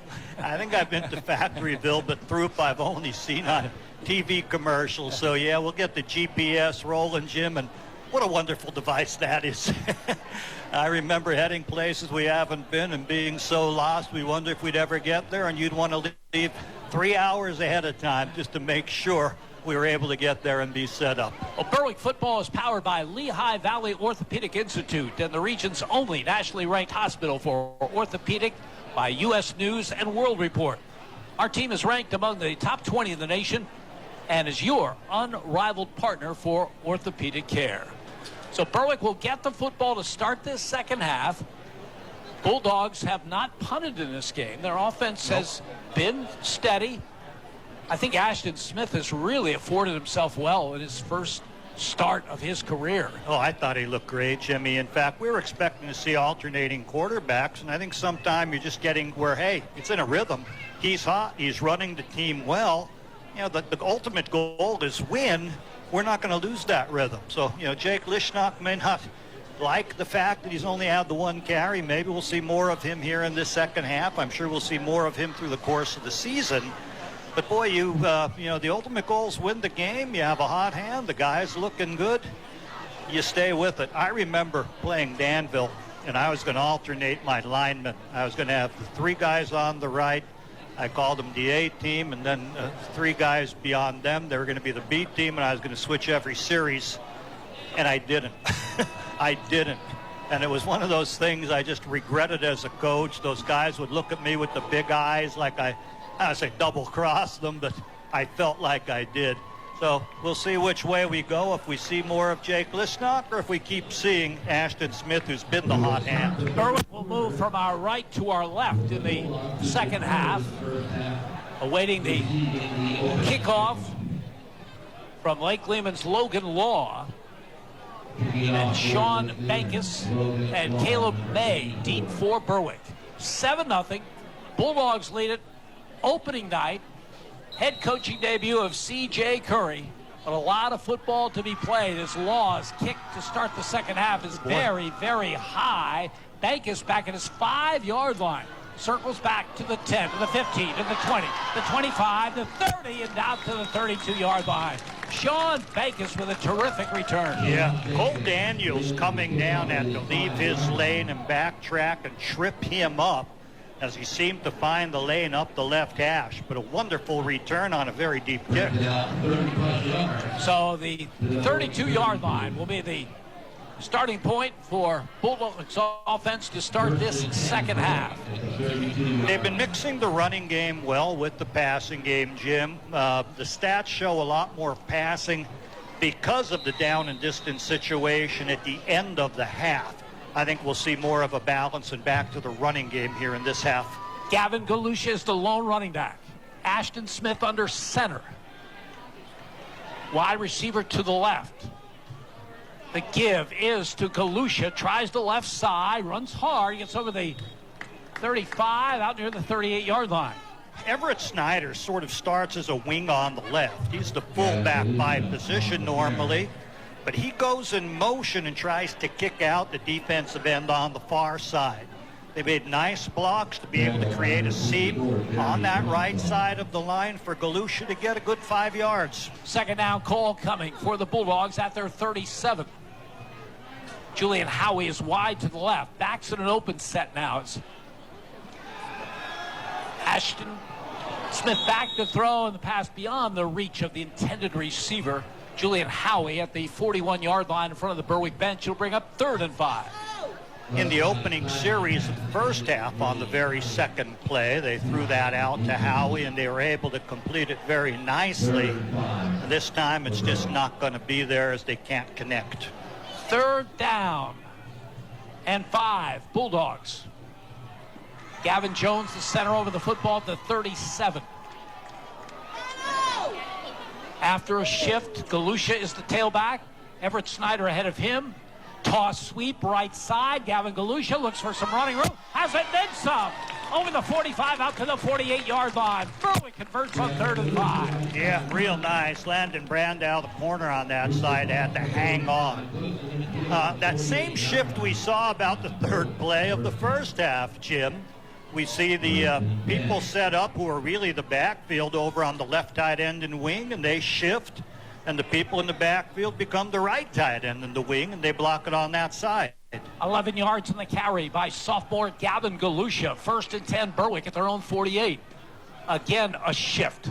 And Berwick moves on the right side of that offensive line, so it'll be 1st and 15 for the Bulldogs back at the 43. They've gone back. You know, you sometimes talk at halftime and said, what did we do that worked well? And they like this shift.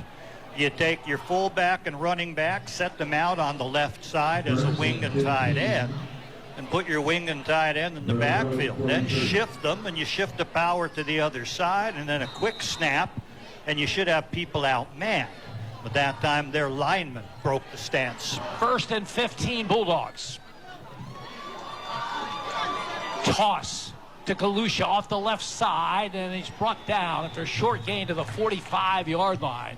Jim Mitkowski makes the stop. This Lake Lehman team is pretty good against the run. Yes, they are.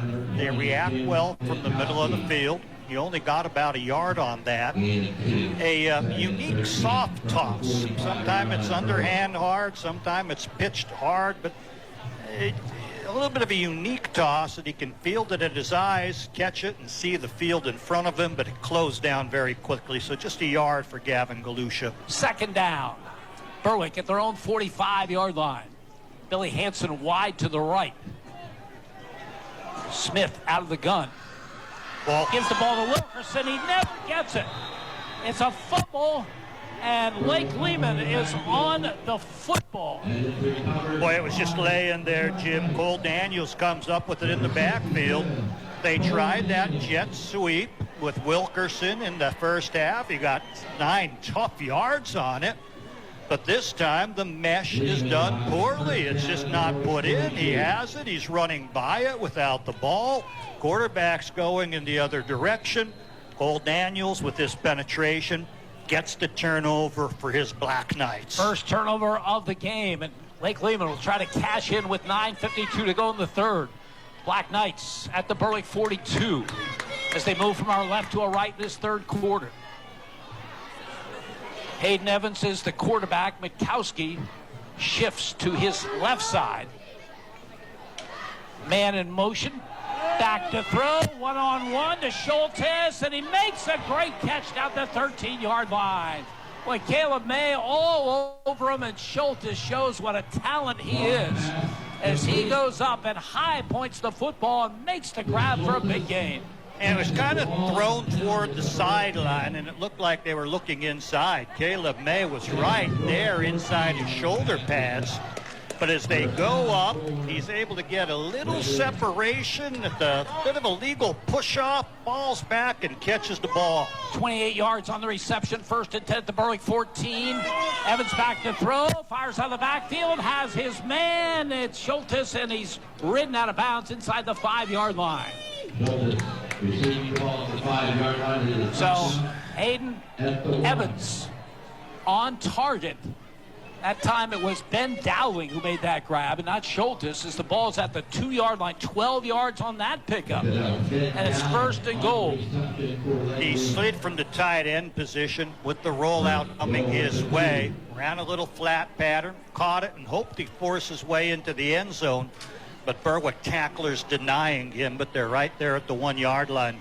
Lake Lehman trying to cash in on the Berwick turnover here early in the 3rd.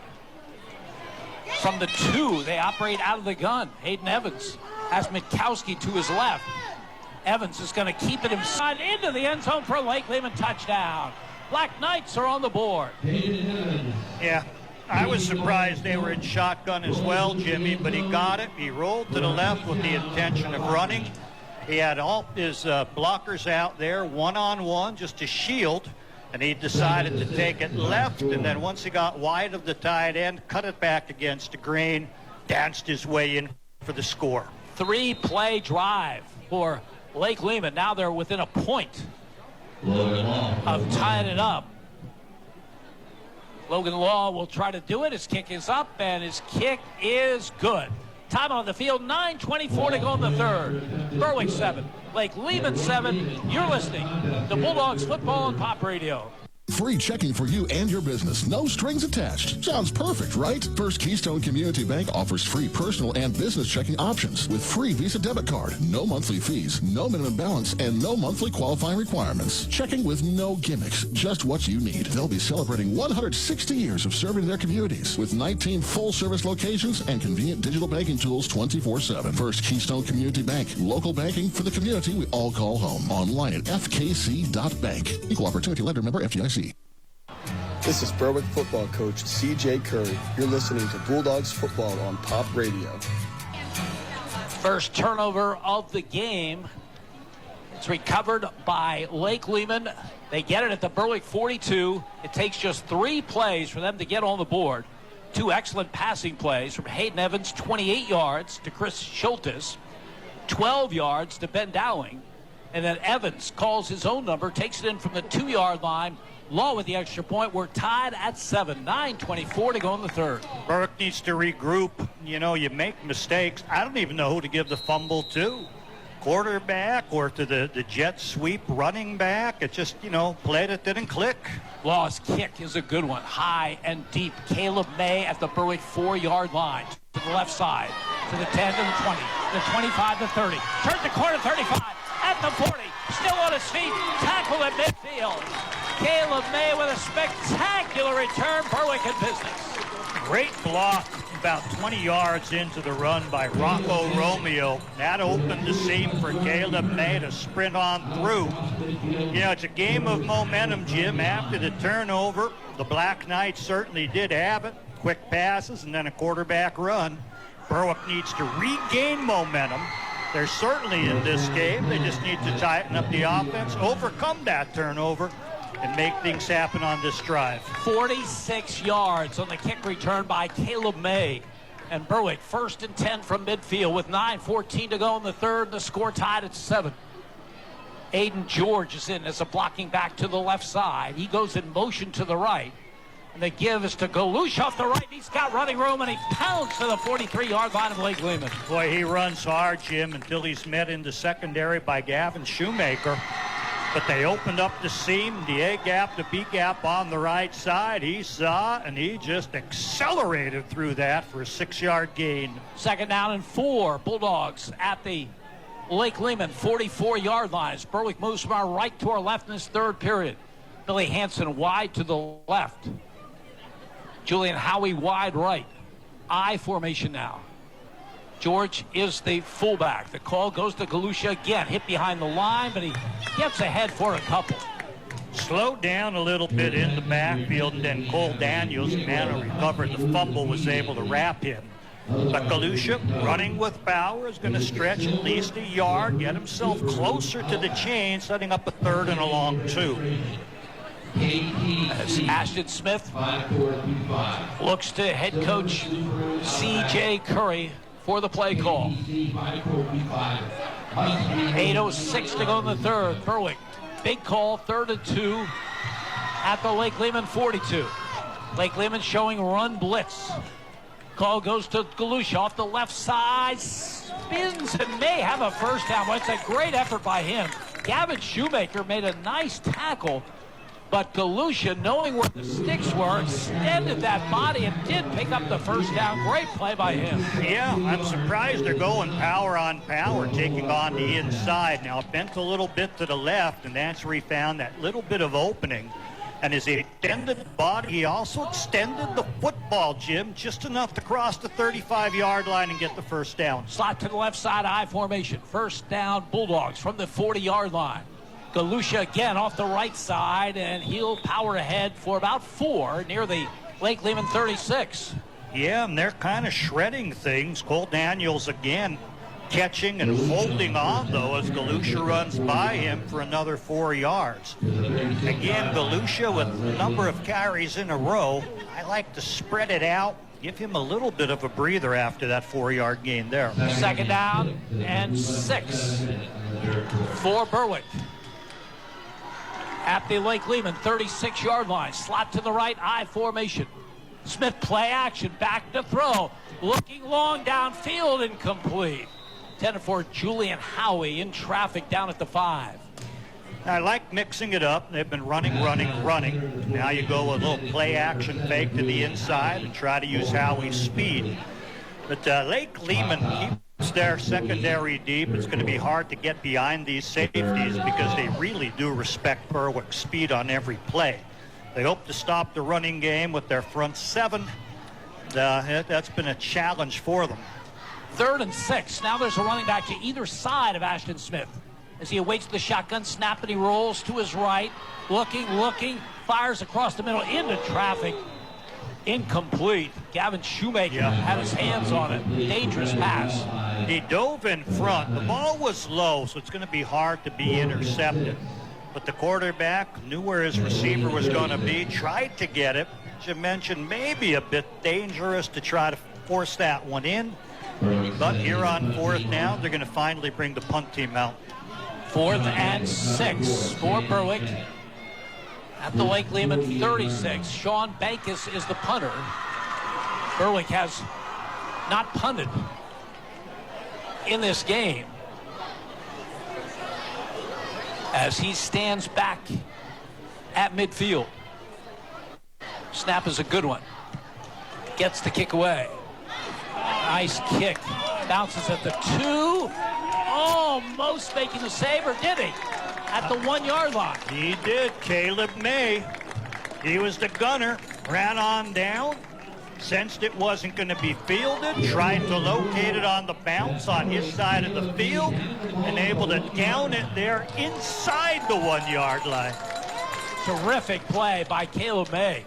And so Lake Lehman gets the football with the score tied at 7.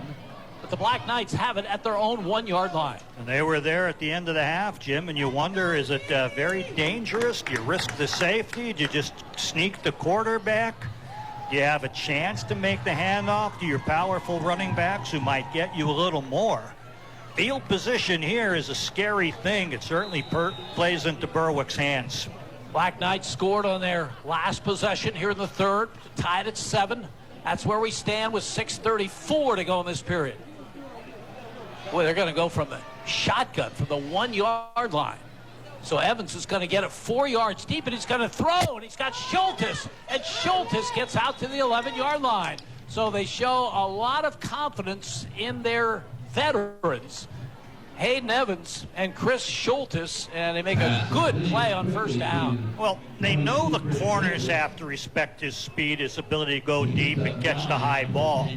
So with people playing off him, even at the 1 foot line, Jim, quarterback and shotgun gets it, throws it on over there on the quick out, and they're able to cut that distance down to a 9-yard gain. Second down and 1. Lake Lehman at their own 10. Hayden Evans awaits the shotgun snap, sends a man in motion. That's Yetter, but Evans will keep it himself. And the big quarterback has the first down as he gets out to about the 13-yard line. They've run him a bit. That's his 9th carry of the game. It was an Xing action in the backfield, and they've had success with the counter coming back to the C gap. This time they fake left, fake right, and then take the quarterback up the middle. And Berwick in pretty good position. Evans trotted to the sideline to get the play from his coach. As the clock winds down, 5:28 to go here in the third. 1st and 10, Black Knights at their 13 as they move from our left to our right. Evans again, out of the gun. Alex Smith comes around, takes the handoff, and Berwick plays it well.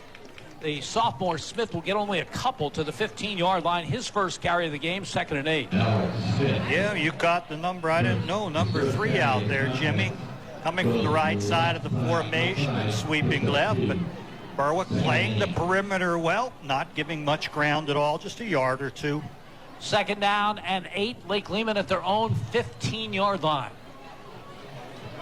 Both teams have moved the ball well. We've seen long time-consuming drives, but a low-scoring game at 7-7.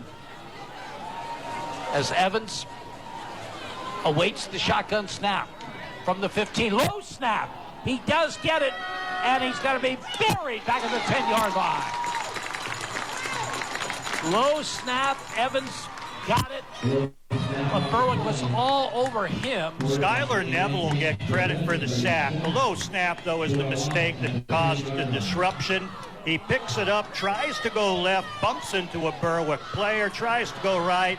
Skylar Neville wraps him around the waist and throws him down to the ground. Nice loss on the play. 3rd and 13. Lake Lehman back at their 10-yard line. We'll see what they come up with.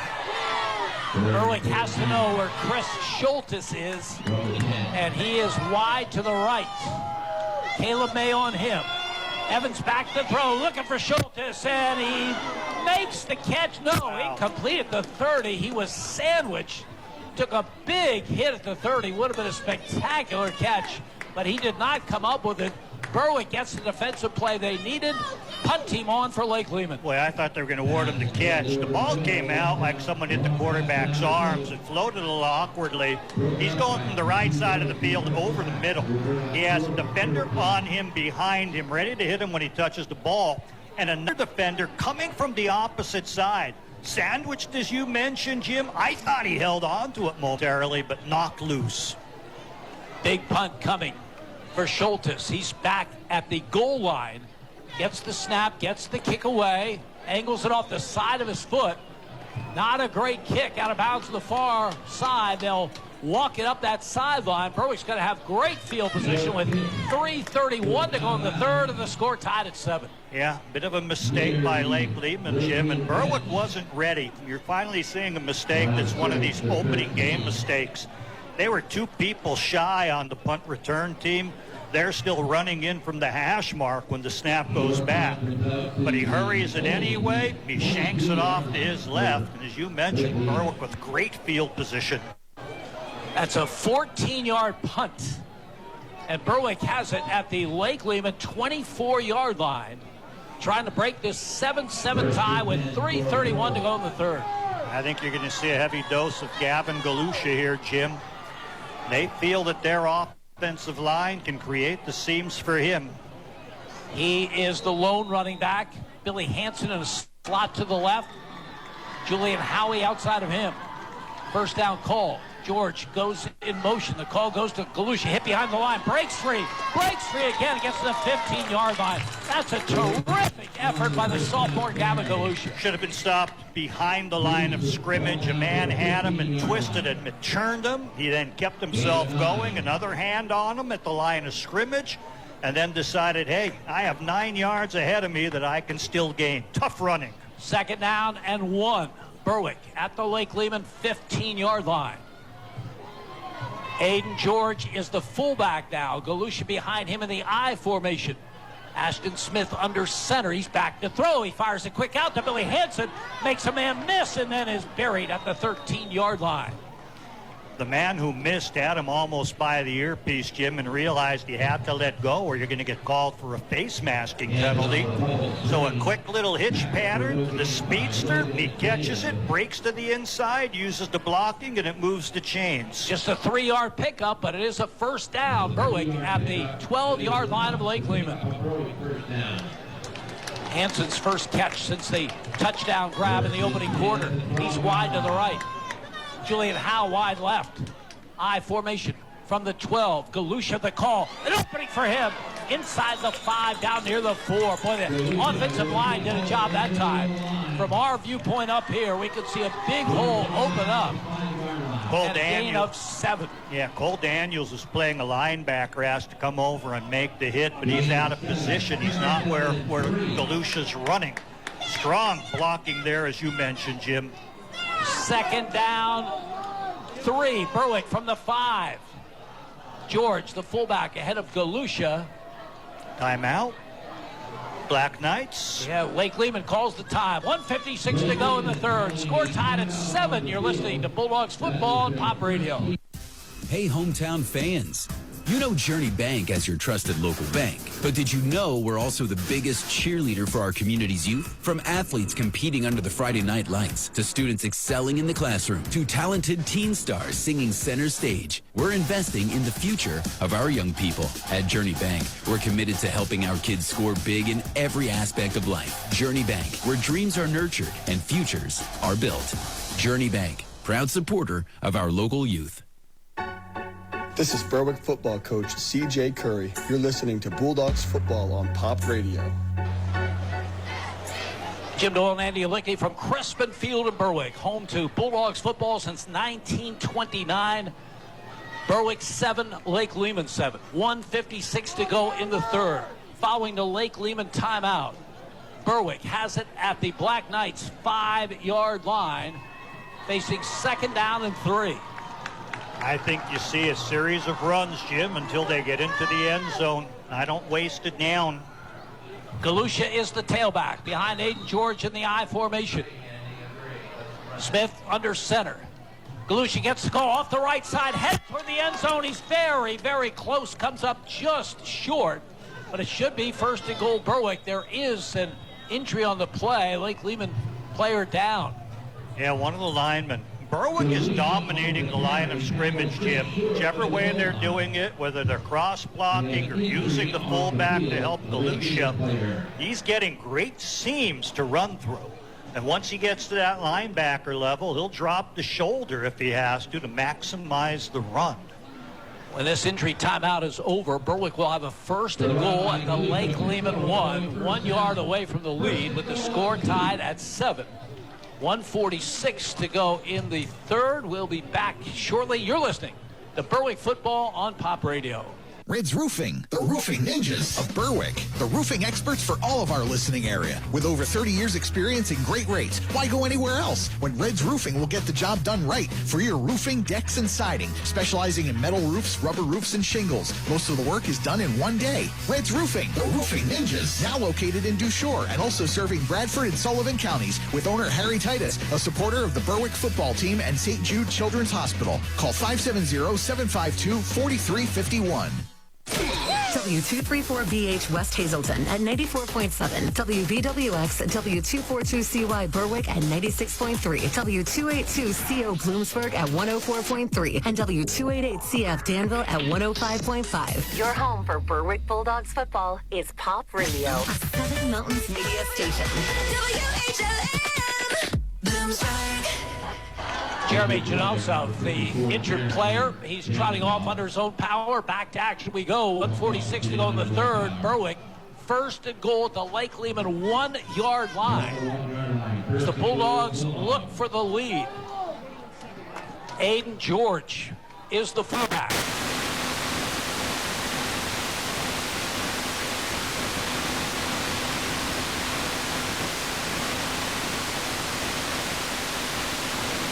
A little problem with the handoff. Ashton.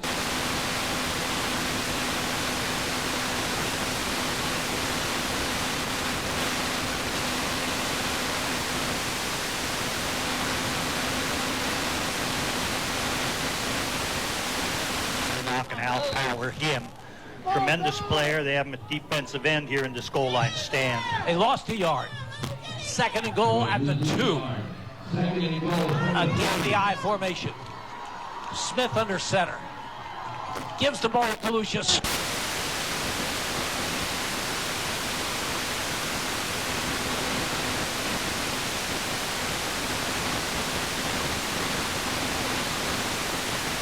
Lehman penetrating the gaps, coming through it. I said I'd do nothing but run. Now I wonder if I try a little different finesse here. Third and goal. No gain on that last drive. The ball.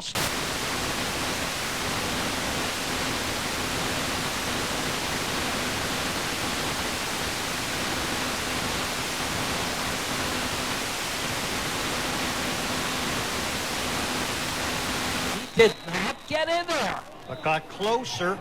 Oh, boy. Field goal to break the tie. Fourth and so short. Try it. If you don't make it, leave them hemmed in. C.J. Curry's had decisions. It's still at the 2-yard line. Still at the 2, and Berwick will have the third quarter break to talk this one over. 3 in the books here at Crispin Field. Berwick 7, Lake Lehman 7. You're listening to Bulldogs football on Pop Radio. The Mayo Funeral Homes, located at 110 Chestnut Street in Berwick and 77 Main Street in Chickashinny, are proud sponsors of Berwick Bulldog football. The Mayo Funeral Homes, serving all faiths, makes it easier for those you love with pre-arranged funeral counseling, insurance, and pre-financed funerals. Mayo Funeral Homes also offers expert guidance in both traditional and cremation services. Mayo Funeral Homes, perfection in every detail. This is Berwick football coach C.J. Curry. You're listening to Bulldogs football on Pop Radio. Jim Doyle and Andy Lickney from Crispin Field in Berwick. Opening night of the 2024 season. Berwick and Lake Lehman locked in a 7-7 tie. And maybe the biggest call of the night coming for the Bulldogs on what will be the first play of the fourth quarter. They'll be moving from our left to a right. And they have a 4th and goal at the Lake Lehman 2-yard line. C.J. Curry knows their playbook, Jim, but again, the conservative call is power it up the middle, follow the fullback, and go there. They have strong people on the outside to stop sweeps. They're tough and big in the middle, but the offensive line had done the job. But it's been stopped 3 times in a row, so what do you do? Ball at the 2-yard line.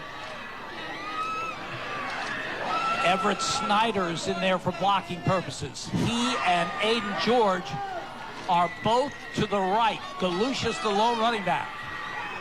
Here's the call coming. First play of the fourth quarter, and it's a big one. Ashton Smith under center. Again, the blocking is to the right.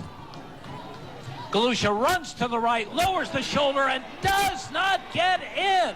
Lake Lehman with a tremendous goal line stand. They'll take over the football. Yes, they will, and they go to one of their star players for the stop. Chris Schultes, Jim. We've seen him offensively. He's been a standout defensively.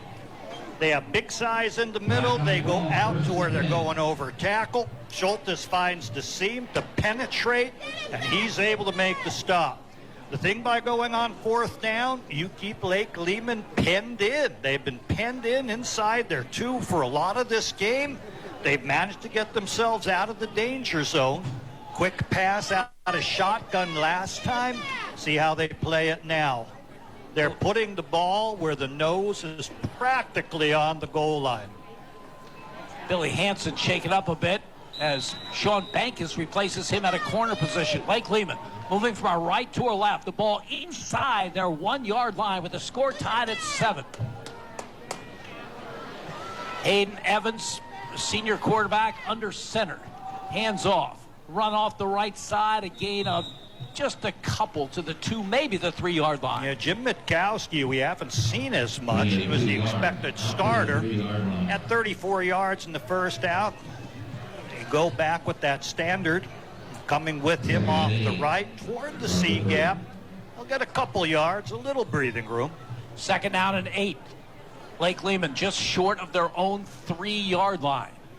Still a danger zone, Jim. If you're thinking of passing, you risk the safety. Berwick's had 1 sack in the course of this game. From the 3. Evans now out of the gun. Long count. And Lake Lehman, I believe, moved. I think the quarterback clapped his hands like, hey, give me that ball, but I think it was a deep to draw the defense. Instead, it's going to go from the 2-yard line back to the 1-yard line. So still 2nd down for Lake Lehman. Receivers were very wide where it was going to be tough to run the out pattern that had success last time, Jim. That's Schultes way out there. Yeah, with Caleb May on him. It's been a good battle a couple times this game. Evans out of his end zone to throw over the middle, and Schultes can't make the play. What a play by Caleb May. Caleb May followed him on a slant. We mentioned how wide he was, so there was a lot of room to run the slant toward the middle of the field. Caleb May has to be behind him, respecting his speed. But he broke on the ball when the quarterback stepped, and what he did is he grabbed both elbows and pulled them apart as he came up on the receiver to strip the ball away. Julian Howe is in the game as an edge rusher for Berwick on this 3rd down and 9. Normally a passing situation, but Lake Lehman back at their 1-yard line. 3rd and 9 from the 1. They've had one bad snap in the shotgun, and that resulted in a sack, and loss of yardage. Evans again out of the gun, 3 yards deep in his own end zone. Has the snap. Back to throw. Hit as he gets it away. It's up for grabs. Schultes makes the catch for 1st down. Spectacular play, Chris Schultes. He came to the opposite side here on the near side, and he's lined up with Sean Bankus, who has to respect the speed. Bankus had the inside position, but again, this guy has a way of going up and falling back to create separation from the defender and make the play. He's so dangerous, you're afraid to get too close to him. So this sort of back shoulder type of catching that he's doing, falling away, creating a little more separation, has been effective. 25 yards on the reception to Schultes on a 3rd and 9 from their own 1-yard line. Mark that play down. It could turn out to be one of the big plays of this game. Evans out of the gun. Shoemaker in motion to the right. Handoff is to Mikowski, and Ty Wilkerson tries to wrap him up and does so after a gain of just a couple. Flag down late. This may go against Berwick. At least the Lake Lehman sideline thinks so. Well, I don't know. They let the play continue, and I thought the whistle was a little late. When you do that, you encourage that type of extracurricular. I actually thought Lake Lehman had a man go in motion, and then I thought the running back was in motion along with him. No flag thrown there. But from the point of the tackle, you feel, Jim, this flag is going against Berwick. Yes, personal foul. They just indicated it. And boy, that's a big walk-off. Remember, Lake Lehman was back at their 1-yard line with a 3rd and 9, and now they have a 1st down at their own 43. And giving them room to operate the full playbook, Jim. As dangerous as Schultes was, he's much more dangerous here in open field, well away from his goal line. Don't forget Ben Dowling, who can run the ball or catch the ball. Mitkowski's strong. And the quarterback, Hayden Evans, can run with the ball. And, of course, he's a tough thrower. A lot of weapons. 1st and 10 Black Knights from their 43. Evans out of the gun, sends a man in motion, play action, back to throw, fires to the far sideline, diving attempt on the far side. Did he get it? Yep. Yes, he did. Tremendous catch on the far side. Schultes again, Jim. Caleb May playing him, but backing up as you go, not letting him get by him. So Schultes is going to pull up right around the chains, hook up, turn toward the sideline. Good timing with the quarterback. Ball delivered perfectly. 11 yards to Chris Schultes. Boy, now you see what Lake Lehman missed last year when he missed a lot of the season with injury. He is a terrific wide receiver. He can make himself get open even on the best of defenders. From the Berwick 46-yard line, 1st and 10. Evans hands off. Berwick is all over the play. A loss of a yard back to the 47. Yeah, real nice defensive play in there, Jim. Trying to catch the number. It was 51. So that would be Gavin Jones, who's seeing some defensive time, along with his snapping duties as center. Berwick will now put some subs in. Jones comes out. J.J. Leonard will replace him. 2nd and 11. Lake Lehman at the Berwick 48-yard line. 9:15 to go in the game. Score tied at 7. We expected a 4-man line out of Berwick this year. We've been seeing mostly 5. Back to throw Evans. Big pass rush. Dumps it off. Great play down the far sideline as they get out of bounds at the 40-yard line. But Berwick had a man there. Could not make the tackle. The result is a good gain for Lake Lehman. Jim Mitkowski, Jim, I lost where the ball was. I was looking downfield. So was it a flare pass? Yes. Great escapability, and Mitkowski in position to take it from the backfield and then get a nice little gain to approach the chains. It's still going to be 5-6 yards away. 3rd down and 6. Lake Lehman might be in 4-down territory with 9 minutes to go and the score tied at 7. 3 receivers to the left. Evans has the snap, rolls to his left. It's a run by the quarterback, and he gets to the 38. He'll come up a yard or 2 short. I'd be shocked if Lake Lehman doesn't go for it here. Yeah, Skylar Neville playing contained, but they're going to be a little looser thinking pass. I think the notion was, let's run the quarterback and hope to get half of it.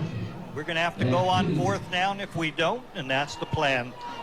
4th down, about 3 from the Berwick 38-yard line. 8:30 remaining. Score tied at 7.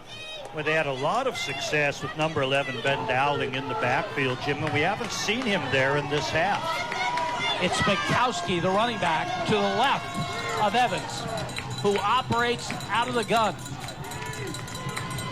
4th down call. Evans back to throw. Big pass rush.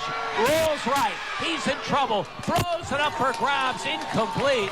Might be intentional grounding. There are no receivers over there in the vicinity, and that is going to be the flag. Skylar Neville really came in hard in him, as did one of the linemen. I believe it was Gordner, as did Jake Lisnock from the far side. He had no choice but to backpedal, and then eventually heave it to not take the sack, Jim. He would have lost about 15 yards. Instead, they'll take this penalty for the intentional grounding. The officials will talk things over, but Berwick's got to get the football back as Lake Lehman went from their 1-yard line to the Berwick 38. But the 4th and 3 pass goes incomplete, and the Berwick Bulldogs will have it in good field position. With 8:04 to go, the score tied at 7. And that's a big penalty. Well, it's the same as if he took the sack, Jim, on 4th down. It's about the same spot. Skylar Neville comes crashing from the far side. Jake Lisnock. Matt Gordner's coming in and hustling that quarterback out of the area. He had nothing to do but to throw it and hope they didn't flag it. At least they'd have saved 15, 17 yards. Instead, they'll suffer that grounding call. Berwick 1st and 10 at the Lake Lehman 38-yard line. Alex Estrella's in as a wide receiver to the right. There's a slot to the left. Ashton Smith out of the gun. 1st down call. Man in motion, it's Wilkerson. He gets the call on the jet sweep, and he'll go nowhere. Big defensive play by Jim Mitkowski. Yeah, it was big. They tried that in the first half, and they got 9 yards. Strong running on the jet sweep. You like to involve Ty Wilkerson as often as you can. But then the time they tried it in the second half, it was fumbled. The ball just left behind center lying there, and it was recovered by the Black Knights. This time, just a rocket type of hit as Mitkowski sensed the sweep, came through the seam, and hit Wilkerson hard. Ty Wilkerson is down on the play. Now, hopefully, this is just one of those cramps that invariably comes about in the early season in the warm weather. It looks like they're treating it that way. Yeah, you stretch the leg back as if he might have pulled his hamstring, and if you're cramping up there. As a coach, I always like seeing it treated on the field. My guys can get a little rest, and then that guy can heal up with a little bit more time. Well, plus, it gives Berwick more time to talk about this next play without using a timeout. Bulldogs still have their full complement of timeouts remaining with 7:49 to go in this game. A game in which we have seen 3, not 1, not 2, but 3 goal line stands. Yeah. Wilkerson walking off, and he looks like he's going to be able to shake off that injury in a few plays or so. But right now, they'll go without him. They're inside the 40-yard line, Jim, and I think you might be thinking 4-down territory as well. If that's the mindset, you go with 3 running plays. This team's not in its goal line. They've had success finding seams for Galusha. We'll see how C.J. Curry chooses to call the offense. 2nd down and 11. Bulldogs at the Black Knights 39-yard line. Ashton Smith out of the gun. 2 receivers to his left. He's back to throw. He's looking. Pump fake. Nothing there. He's going to carry for his first carry of the game. Gets to the 35-yard line. Picks up about 4. It'll bring up 3rd down and 7. Yeah, nice. He didn't want to risk the interception. No need to. Pump fake, and then he saw that things opened up the middle as he took it forward. Take a gain of about 4 yards. Julian Howie shaking up on that play. Comes off as Berwick facing a big 3rd down call. Ashton Smith has the shotgun snap. Back to throw. Has time. Looking long to Estrella. Incomplete. Pretty good coverage down near the goal line on this far side. So now Berwick with a decision. 4th and 7. They have it at the Lake Lehman 35-yard line with 7:05 to go and the score tied at 7. It doesn't look like they're thinking of punting the ball, Jim. One thing you might do is try to bark the signals, get 5 yards the easy way, and then set up a 4th and about 3. We'll see which way they do it. Ball's on the right hash, nearer to the Berwick sideline. Last time in a similar situation, they punted, and Caleb May made a great play down to the 1-yard line. May is in the offensive lineup in a slot to the left. Billy Hansen outside of him. Big call, 4th and 7, Berwick at the 35. Smith has the shotgun snap. He rolls left, gets the pass away, and he's hit, and it comes up short. Yeah, the pressure, Jim. Again, they're coming in strong. Jake Paul, I think it was that time, who came in so strong and gave him a shot, or Cole Daniels. I thought it was Cole Daniels. Cole Daniels, he's had a great game for that team. Hitting him as he's releasing, that'll end the Berwick drive. So Berwick took over at the 38. They get only to the 35 and give it up on downs. And now Lake Lehman in business, 1st and 10 at their 35 with 7:01 to play, and the score tied at 7. And conditioning starts coming into play, Jim. It's a relatively warm game when you're out there working as hard as both these teams are. A lot of two-way players. Gut check time. Slot to the right side. Evans out of the pistol. Toss sweep right side to Dowling. Dowling is brought down at the 34-yard line. Terrific pursuit by the Berwick defense. Oh, was it ever. Braden Schaefer, number 16, was out at corner, Jim. There was no contain. The secondary had to come up. And you're talking about a big-time running back in Dowling, a very physical man. And Schaefer really came up and put the arms to him and brought him down at the line of scrimmage.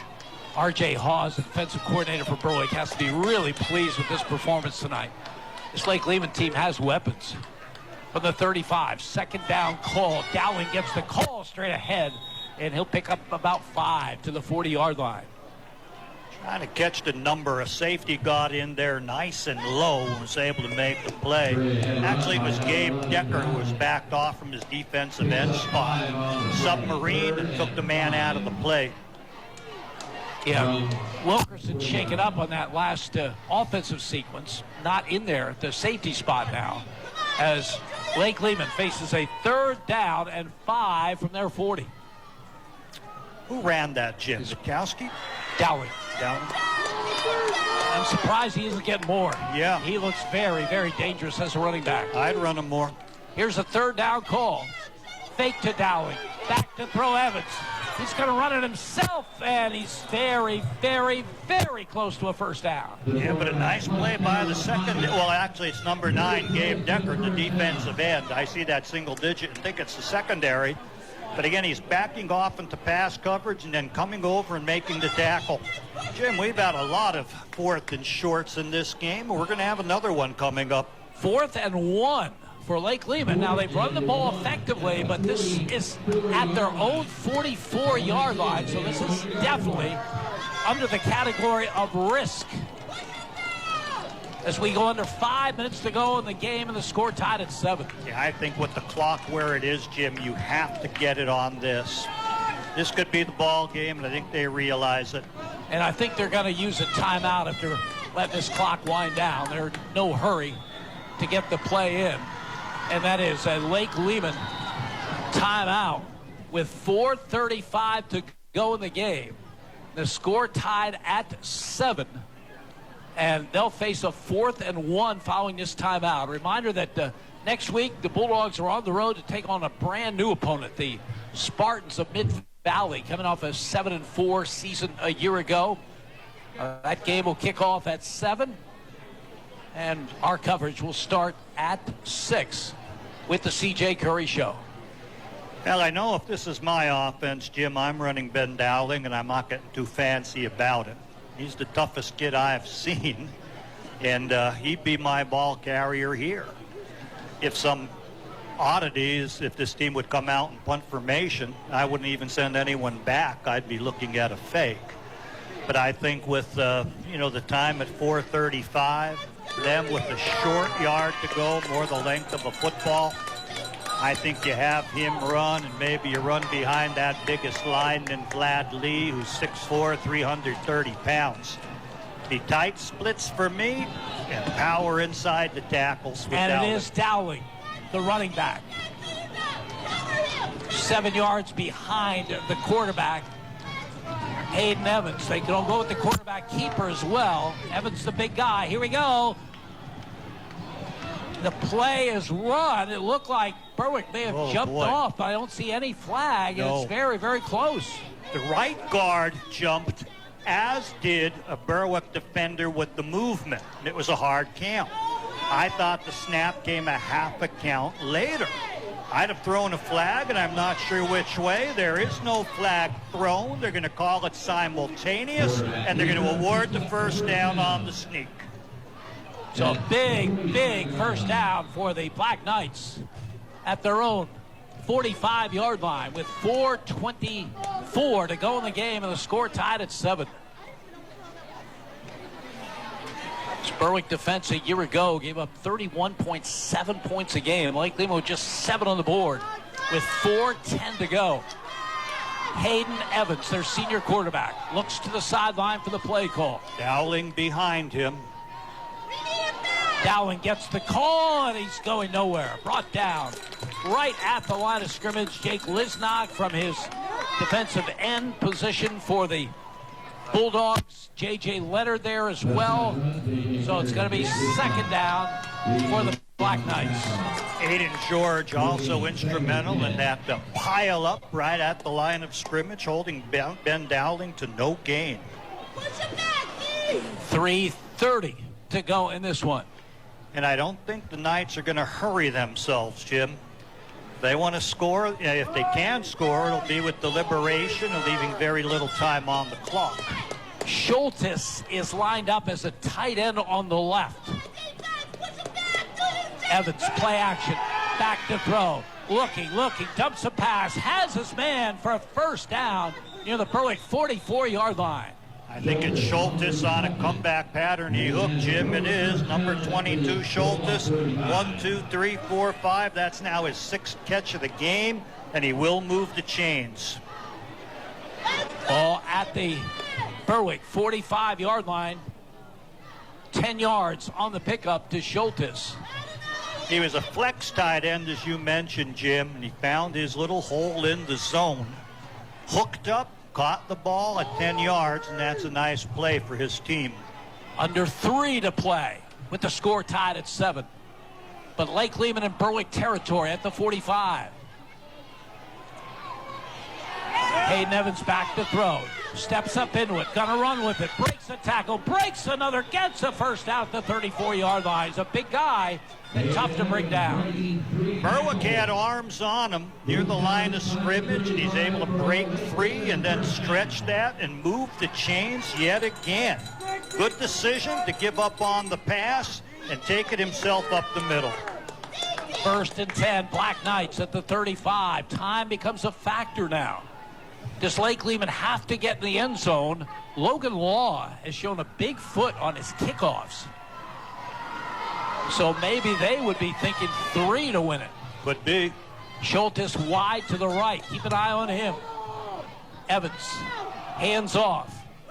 Run off the left side and a gain to about the 31-yard line. Mitkowski back in there at running back. Takes it off the left side. Again, they're running with confidence. Their offensive line is really responding to the call. This is a big offensive line. They average 267 tackle to tackle. And they're getting it done right now, as Andy explains, as we go to 134, 133 left. Lake Lehman in no hurry. They have 2 timeouts remaining. Evans out of the gun. Mitkowski to his right. Evans has the snap, back to throw. Looking.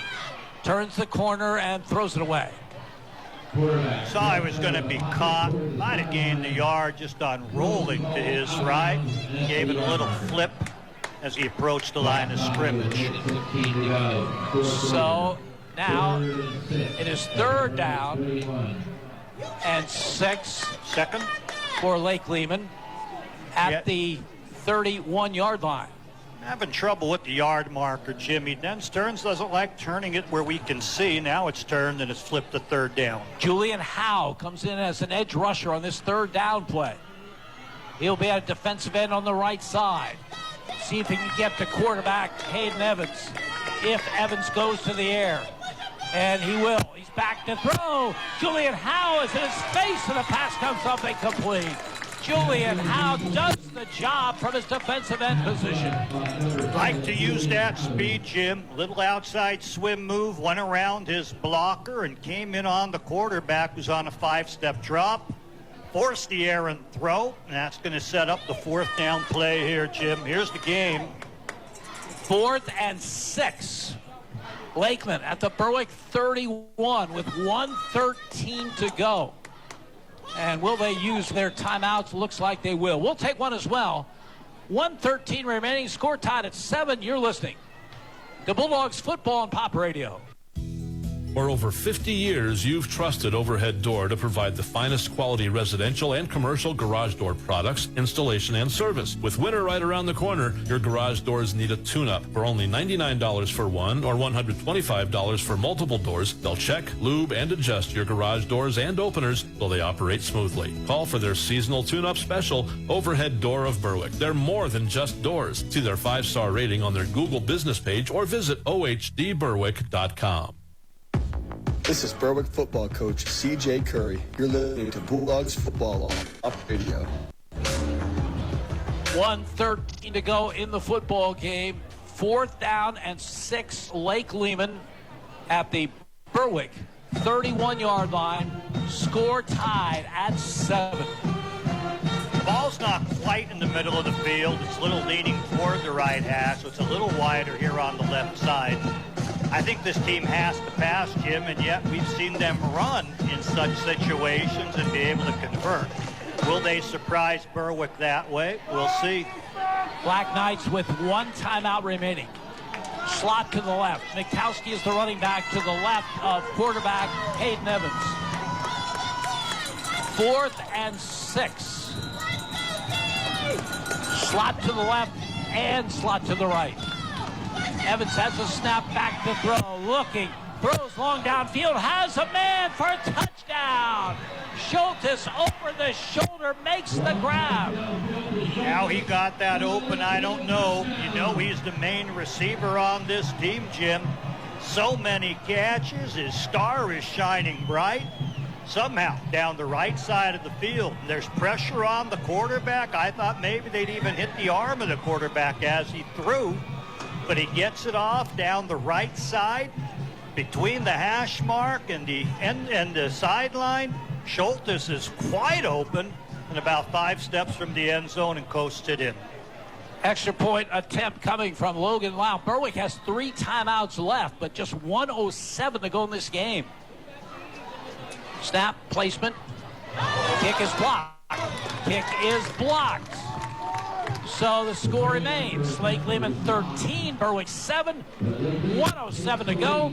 You're listening to Berwick Football on Pop Radio. Planning your next big event? Weddings, concerts, church festivals, even construction sites. Preferred Portables has you covered. Preferred Portables offers a luxury restroom trailer that even has hot water. No power? No problem. They can provide a generator to keep the lights on. They even provide sanitary service to campgrounds, parks, parties, and have 24-hour emergency service. Contact Preferred Portables to learn about event and contractor pricing. Check out their website, preferredportables.com. We're number 1 when you have to go number 2.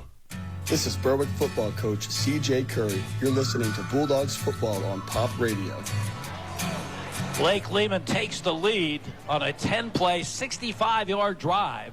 The touchdown of 4th and 6. Hayden Evans, 31 yards to his top receiver, Chris Schultes. And it's been a long time since we've seen a wide receiver have a better game than Chris Schultes is having in this one. I have him with 7 catches, Jim. I should have added up how many yards. You know, he's going against very good coverage, and there's been pressure on the quarterback. I thought the ball was ready to be tipped, as people are converging. But give Hayden Evans, 6'4" quarterback, the credit. He stood tall in the pocket, didn't flinch, didn't try to move from there. He knows where his favorite receiver is going to be. Even if he's throwing it up in the air, Schultes often comes down with it. Somehow, Schultes broke the coverage. He's open down around the 5-yard line, makes the catch as you'd expect when it's put in his direction and takes it in. Here is the kickoff. Wow, it's a kick short to the 20-yard line, the return to the 25, and out to about the 35-yard line. So Berwick will have the football, all 3 timeouts left, 1:02 to go in the game. They trail by 6. Well, you have to think passing now, Jim. They have the speed receivers. Can they get them the ball? Are they going to try some short hitch passes and try to break something? We saw a big play on a little flare pass out to Gavin Galusha, who ran one for 25 yards. What will the play calling be? They just need to do it and do it quickly with 1 minute and 2 left to go. Berwick moving from our left to our right with a first down at their own 34-yard line. Gavin Jones, the center over the football. There's a slot to the left side. Billy Hansen wide to the right. Ashton Smith out of the gun. Flags down the play. It'll go against Berwick. Yeah, everyone moved but the center. They're getting ready to pass block, and the center did not snap it. So a question with the cadence. Going to cost Berwick 5 more yards. So it doesn't matter all that much, Jim, but you'd rather get off to a better start when you need to make things happen. Clock stays at 1:02 remaining in the game. Ashton Smith trotted to the sideline. Got the play call from head coach C.J. Curry. 1st and 15. Berwick at their 29-yard line. Hansen Wide right. Slot to the left. Man in motion. Fake handoff. Firing pass too high, and it's intercepted. Intercepted. Delay down the far sideline. Gets to the 24. Bulldogs' second turnover of the game, and that will do it in all probability with 53 seconds to go. Logan Deo in the right position. Ashton Smith's been a little high on a lot of his passes throughout the game, and he's gotten away with it. Either people making circus catches or tip balls, where they couldn't react, intercept. This time it's a high pass off the receiver's hands, and it bounces to Logan Deo. He makes the interception, does a nice return, and you're at the point where it can be kneel downs from here if that's what Lake Lehman chooses to do. Yeah, Berwick has all their timeouts left. I'm sure they'll use them all, but still just 53 seconds to go in this one. And Lake Lehman, a team that struggled to a 2-9 mark a year ago, is primed to come out of Crispin Field with a win. First time they've ever won at this venue. Man in motion. Call goes straight ahead. Quick tackle for a loss of a couple as Chase Shuckers makes the play for Berwick, and the Bulldogs will use that timeout with 50 seconds remaining in the game. Yeah, Shuckers came on through aggressive defensive play. Seeing double tight end, standard formation, try to spread the defensive lineman out. You're not looking for much yardage. You just want to hand it off safely. If yardage presents itself, you take it, but with both hands wrapped around the football. Shuckers there in the gap. Is able to bring down Mitkowski rather forcefully. And again, Lake Lehman holding the cards right now. And no turnovers in this game for the Black Knights. Berwick has committed two key ones. One led to the first touchdown for Lake Lehman, and the other kept Berwick from really having a better chance at this one. Yeah, it was going to be, a tough chance. You're going to have to complete a lot of passes, use all 3 timeouts, try to work the clock. That's just about under a minute. But it was an opportunity, so that turnover does take that away. Now Lake Lehman's going to talk, regroup. They got a little water, got a little refreshed. Line will take tight splits. They'll probably pound the middle yet again. Still 2 timeouts left for Berwick.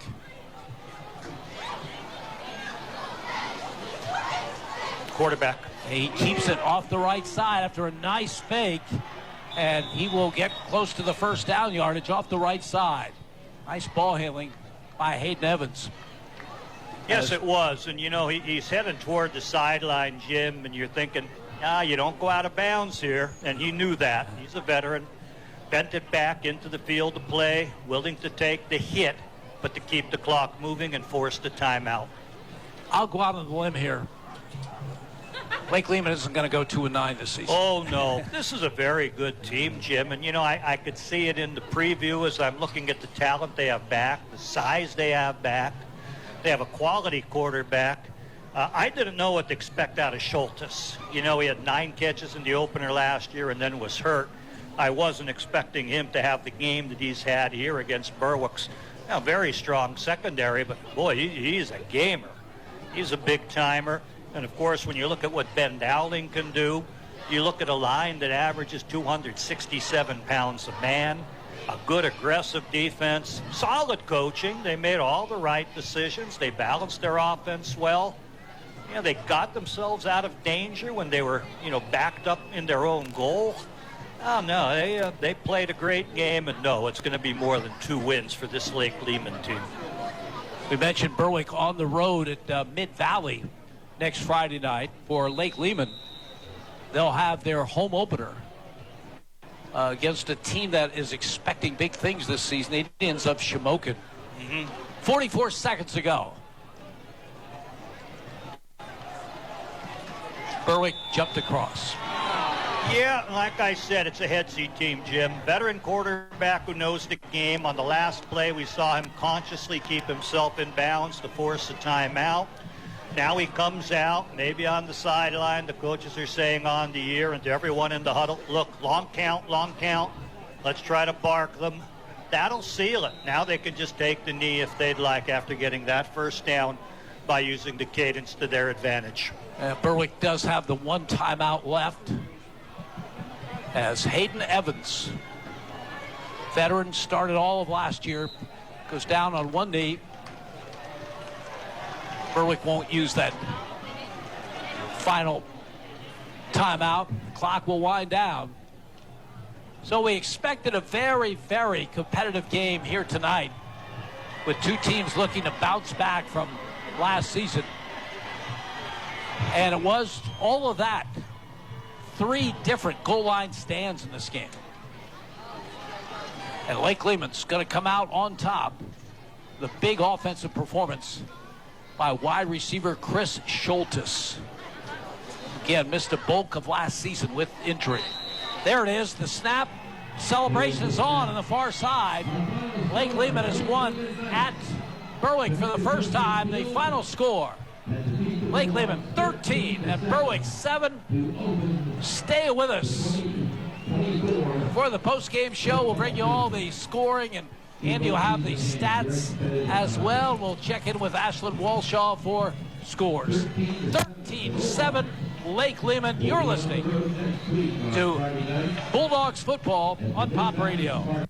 Family tradition is the foundation of Nespoli Jewelers, a family tradition started by Joseph Nespoli and continued by his grandson Jonathan. For 3 generations, Nespoli Jewelers have prided themselves on mixing fine with fashion. Jonathan can customize your engagement ring and wedding bands, design a unique piece of jewelry inspired by you, or simply help you find an affordable gift. Service, quality, creativity. Nespoli Jewelers. Yesterday's principles, today's creations. East Front Street in Berwick and online at nespolijewelers.com.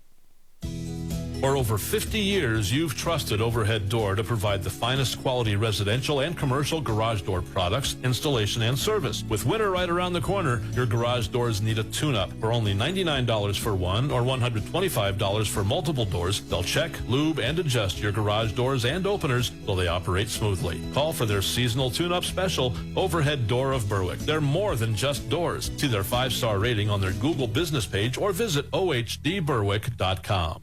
This is Mike from M&M Carpet One in Bloomsburg. Is this the first time you've shopped with us? Let me explain why you should shop at a Carpet One store. We have over 1,300 store buying power. Carpet One stores sell more floor covering than the 2 big box stores do combined. That means not only do you get the best price, but you get to work with flooring professionals throughout the entire process, from estimates to installation. No one will give you more for your floor than M&M Carpet One in Bloomsburg.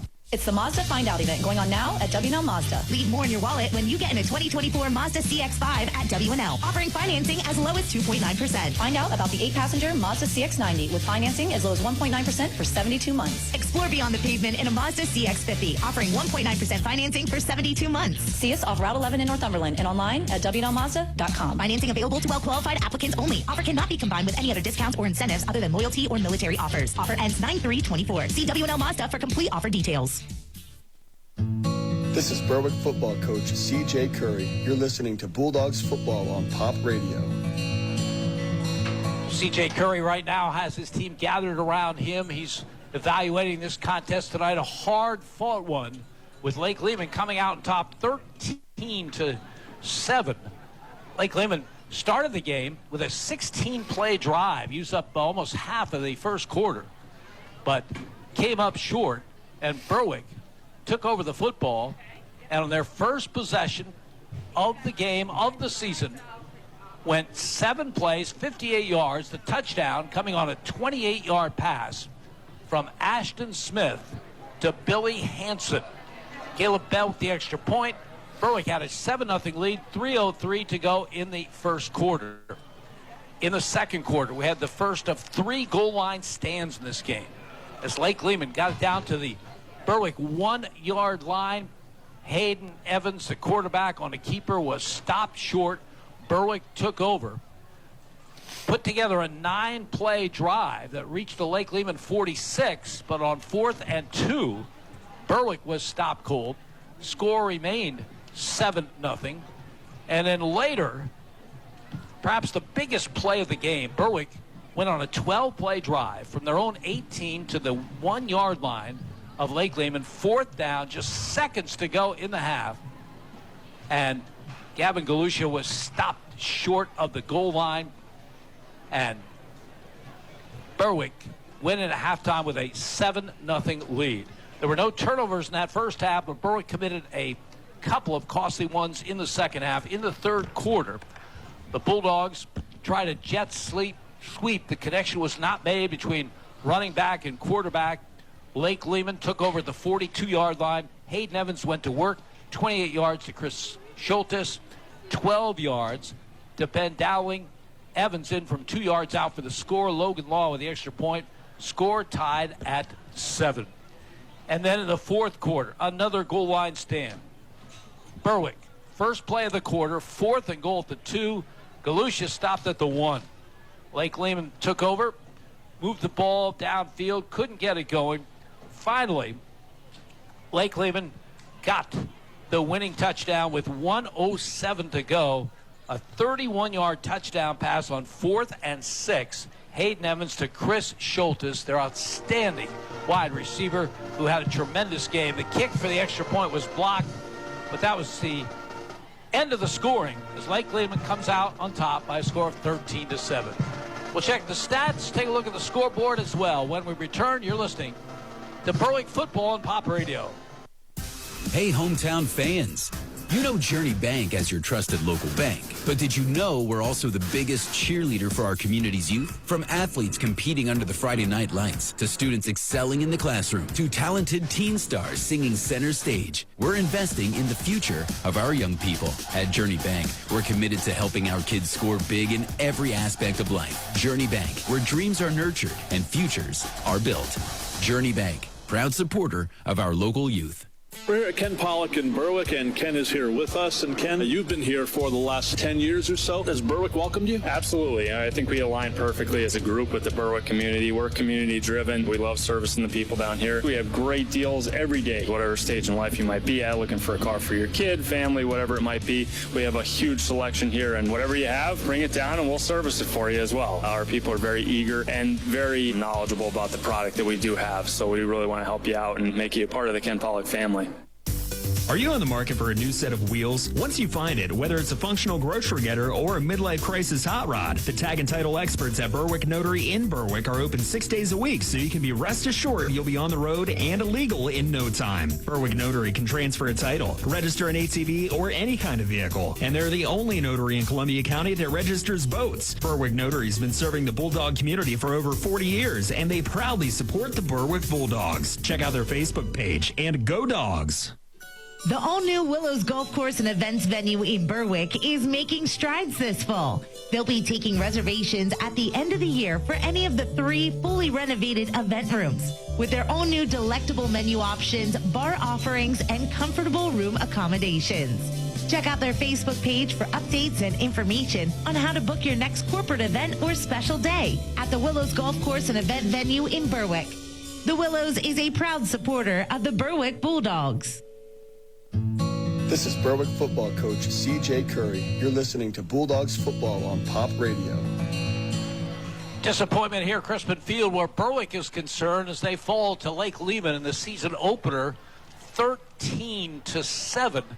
Bulldogs literally came up just a couple of yards short. Twice they were stopped at the goal line. Once at the 2, once at the 1. They end up losing by 6. Let's see if we can make a connection for other scores with Ashlyn Walshaw.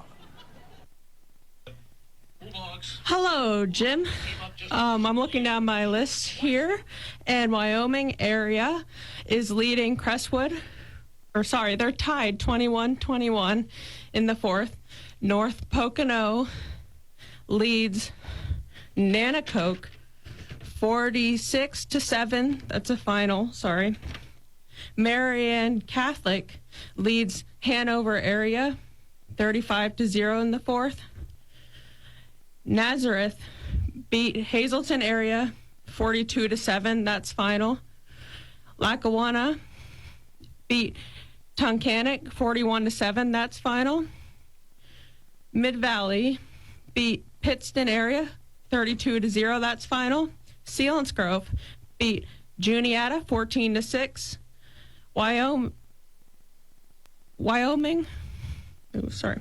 Williamsport beat Wyoming Valley West 33-0. That's final. Scranton Pep beat Valley View 33-0. That's final. Jersey Shore beat Dallas 28-21.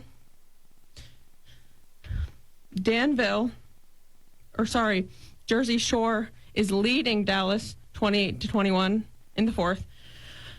Danville leads Bloomsburg 44-7 in the fourth. Central Columbia beat Midwest 41-0. That's final. Lewisburg leads Line Mountain 26-23 in the fourth. Loyalstock leads Mifflinburg 28-21 in the fourth. Shikellamy and Milton are tied 14-14 in the fourth. North Schuylkill beat Mount Carmel 37-30. That's final. Shamokin beat Pottsville 27-13. That's final. South Williamsport beat Athens 26-13. That's final. Troy is leading Sire 84-12 in the fourth, and Warrior Run beat Muncie 28-21. Now back to Jim and Andy. Okay, thank you very much, Ashland. And looking at those scores, just a couple of things of note. Berwick's schedule ahead doesn't look that easy. No. Mid-Valley is coming up next week, and they've shut out Pittston 32-0. And then Lackawanna Trail will be the following week, and they beat Tunkhannock 40-7.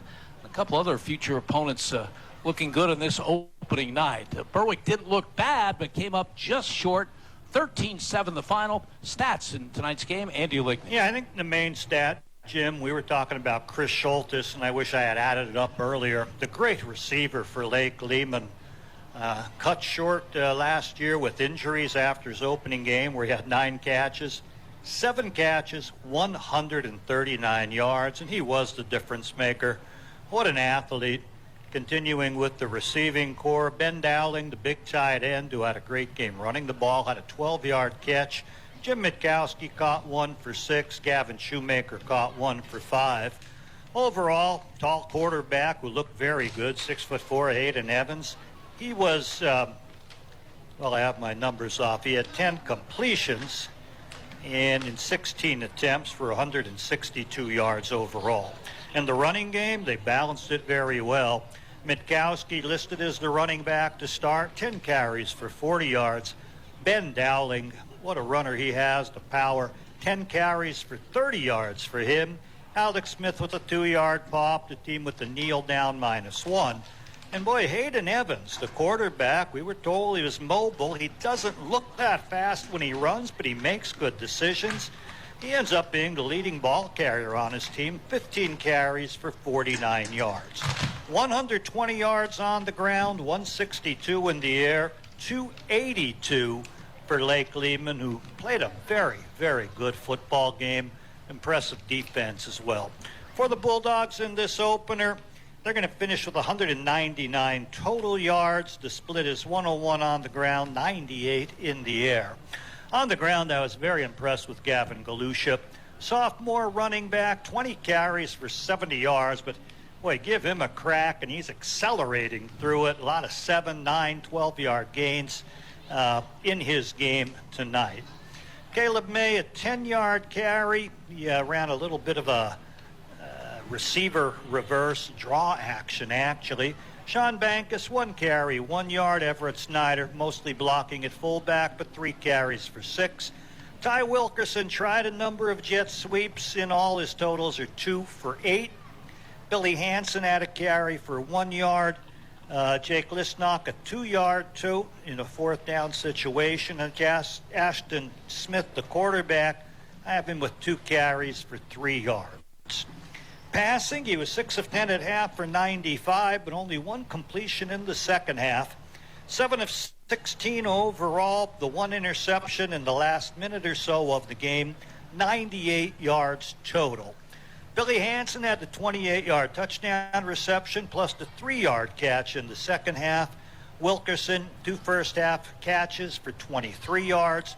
Julian Howie, a 12-yard catch. Gabe Decker went high. I thought he was in the end zone, a 7-yard catch, but just short. And Gavin Galusha took a little flare pass and danced for 25 yards with that. 98 in the air, 101 on the ground for Berwick, 199 in all. It finishes short of the 282 that we saw Lake Lehman put up, but they had the fourth quarter edge in particular. Jim, a competitive game. I like what I saw out of Berwick. It's one of those play it again, and maybe it comes out differently, but you only play them once, and we'll see what happens next week. Yeah, literally stopped short at the 2-yard line one time and at the 1-yard line another, and that's the difference in a 13-7 loss. With the victory, Lake Lehman will take their 1-0 record to their first home game next Friday night as they take on the Indians of Shamokin. For Berwick, they'll take an 0-1 mark on the road to Mid-Valley, a brand new opponent. Next Friday, that'll be a 7 o'clock start. We hope you'll join us for the broadcast. It will start at 6 o'clock with the C.J. Curry Show. That final again, Lake Lehman 13 and Berwick 7. For Andy Lichty and our producer Ashlyn Walshaw, this is Jim Doyle reminding you heard it live on Pop Radio. Mason's Monogramming has the largest selection of Bulldog items in Berwick. Family owned with more than 35 years experience. And new Bulldog wear for every age, including t-shirts, sweatshirts, jackets, polos, hats, and more. They even make online fundraising easy for you. Stop in today to discuss your next fundraising opportunity. You can also shop at masonsmonogramming.com for their new inventory and select in-person pickup or shipping right to you. Follow their Instagram at Mason's Monogramming for their latest new items. Mason's Monogram Service in Berwick. Let them personalize for you. Stop. Don't make your next car payment. Instead, get a new vehicle at Alexander Family Buick GMC in Bloomsburg. Because right now, we're offering a 120% of Kelly Blue Book trade value buyback bonus, up to $2,500. Just find the vehicle you want from our huge selection of new Buicks and GMCs and get 120% of KBB trade-in value for yours. It's the 120% of KBB buyback bonus event going on now at Alexander Family Buick GMC in Bloomsburg. The lowest price guaranteed. When you're shopping for insurance, you might say, "What? Huh?" I'm so over this. But what you really need to say is something that could actually help. Like a good neighbor, State Farm is there. When you get a local State Farm agent, they can help make it easy and help you choose the coverage you need. Plus, they're available online, over the phone, or even in person. I'm so into this. Visit your Berwick State Farm agents, Sean Black at InsureBerwick.com and Lori Powell at LoriPowell.net. Free checking for you and your business. No strings attached. Sounds perfect, right? First Keystone Community Bank offers free personal and business checking options with free Visa debit card, no monthly fees, no minimum balance, and no monthly qualifying requirements. Checking with no gimmicks, just what you need. They'll be celebrating 160 years of serving their communities with 19 full-service locations and convenient digital banking tools 24/7. First Keystone Community Bank. Local banking for the community we all call home. Online at fkc.bank. Equal Opportunity Lender, member FDIC. Red's Roofing, the roofing ninjas of Berwick. The roofing experts for all of our listening area. With over 30 years experience and great rates. Why go anywhere else when Red's Roofing will get the job done right for your roofing, decks, and siding. Specializing in metal roofs, rubber roofs, and shingles. Most of the work is done in one day. Red's Roofing, the roofing ninjas. Now located in Dushore and also serving Bradford and Sullivan counties with owner Harry Titus, a supporter of the Berwick football team and St. Jude Children's Hospital. Call 570-752-4351. You've been listening to Berwick Bulldogs football on Pop Radio. Brought to you by Overhead Door of Berwick.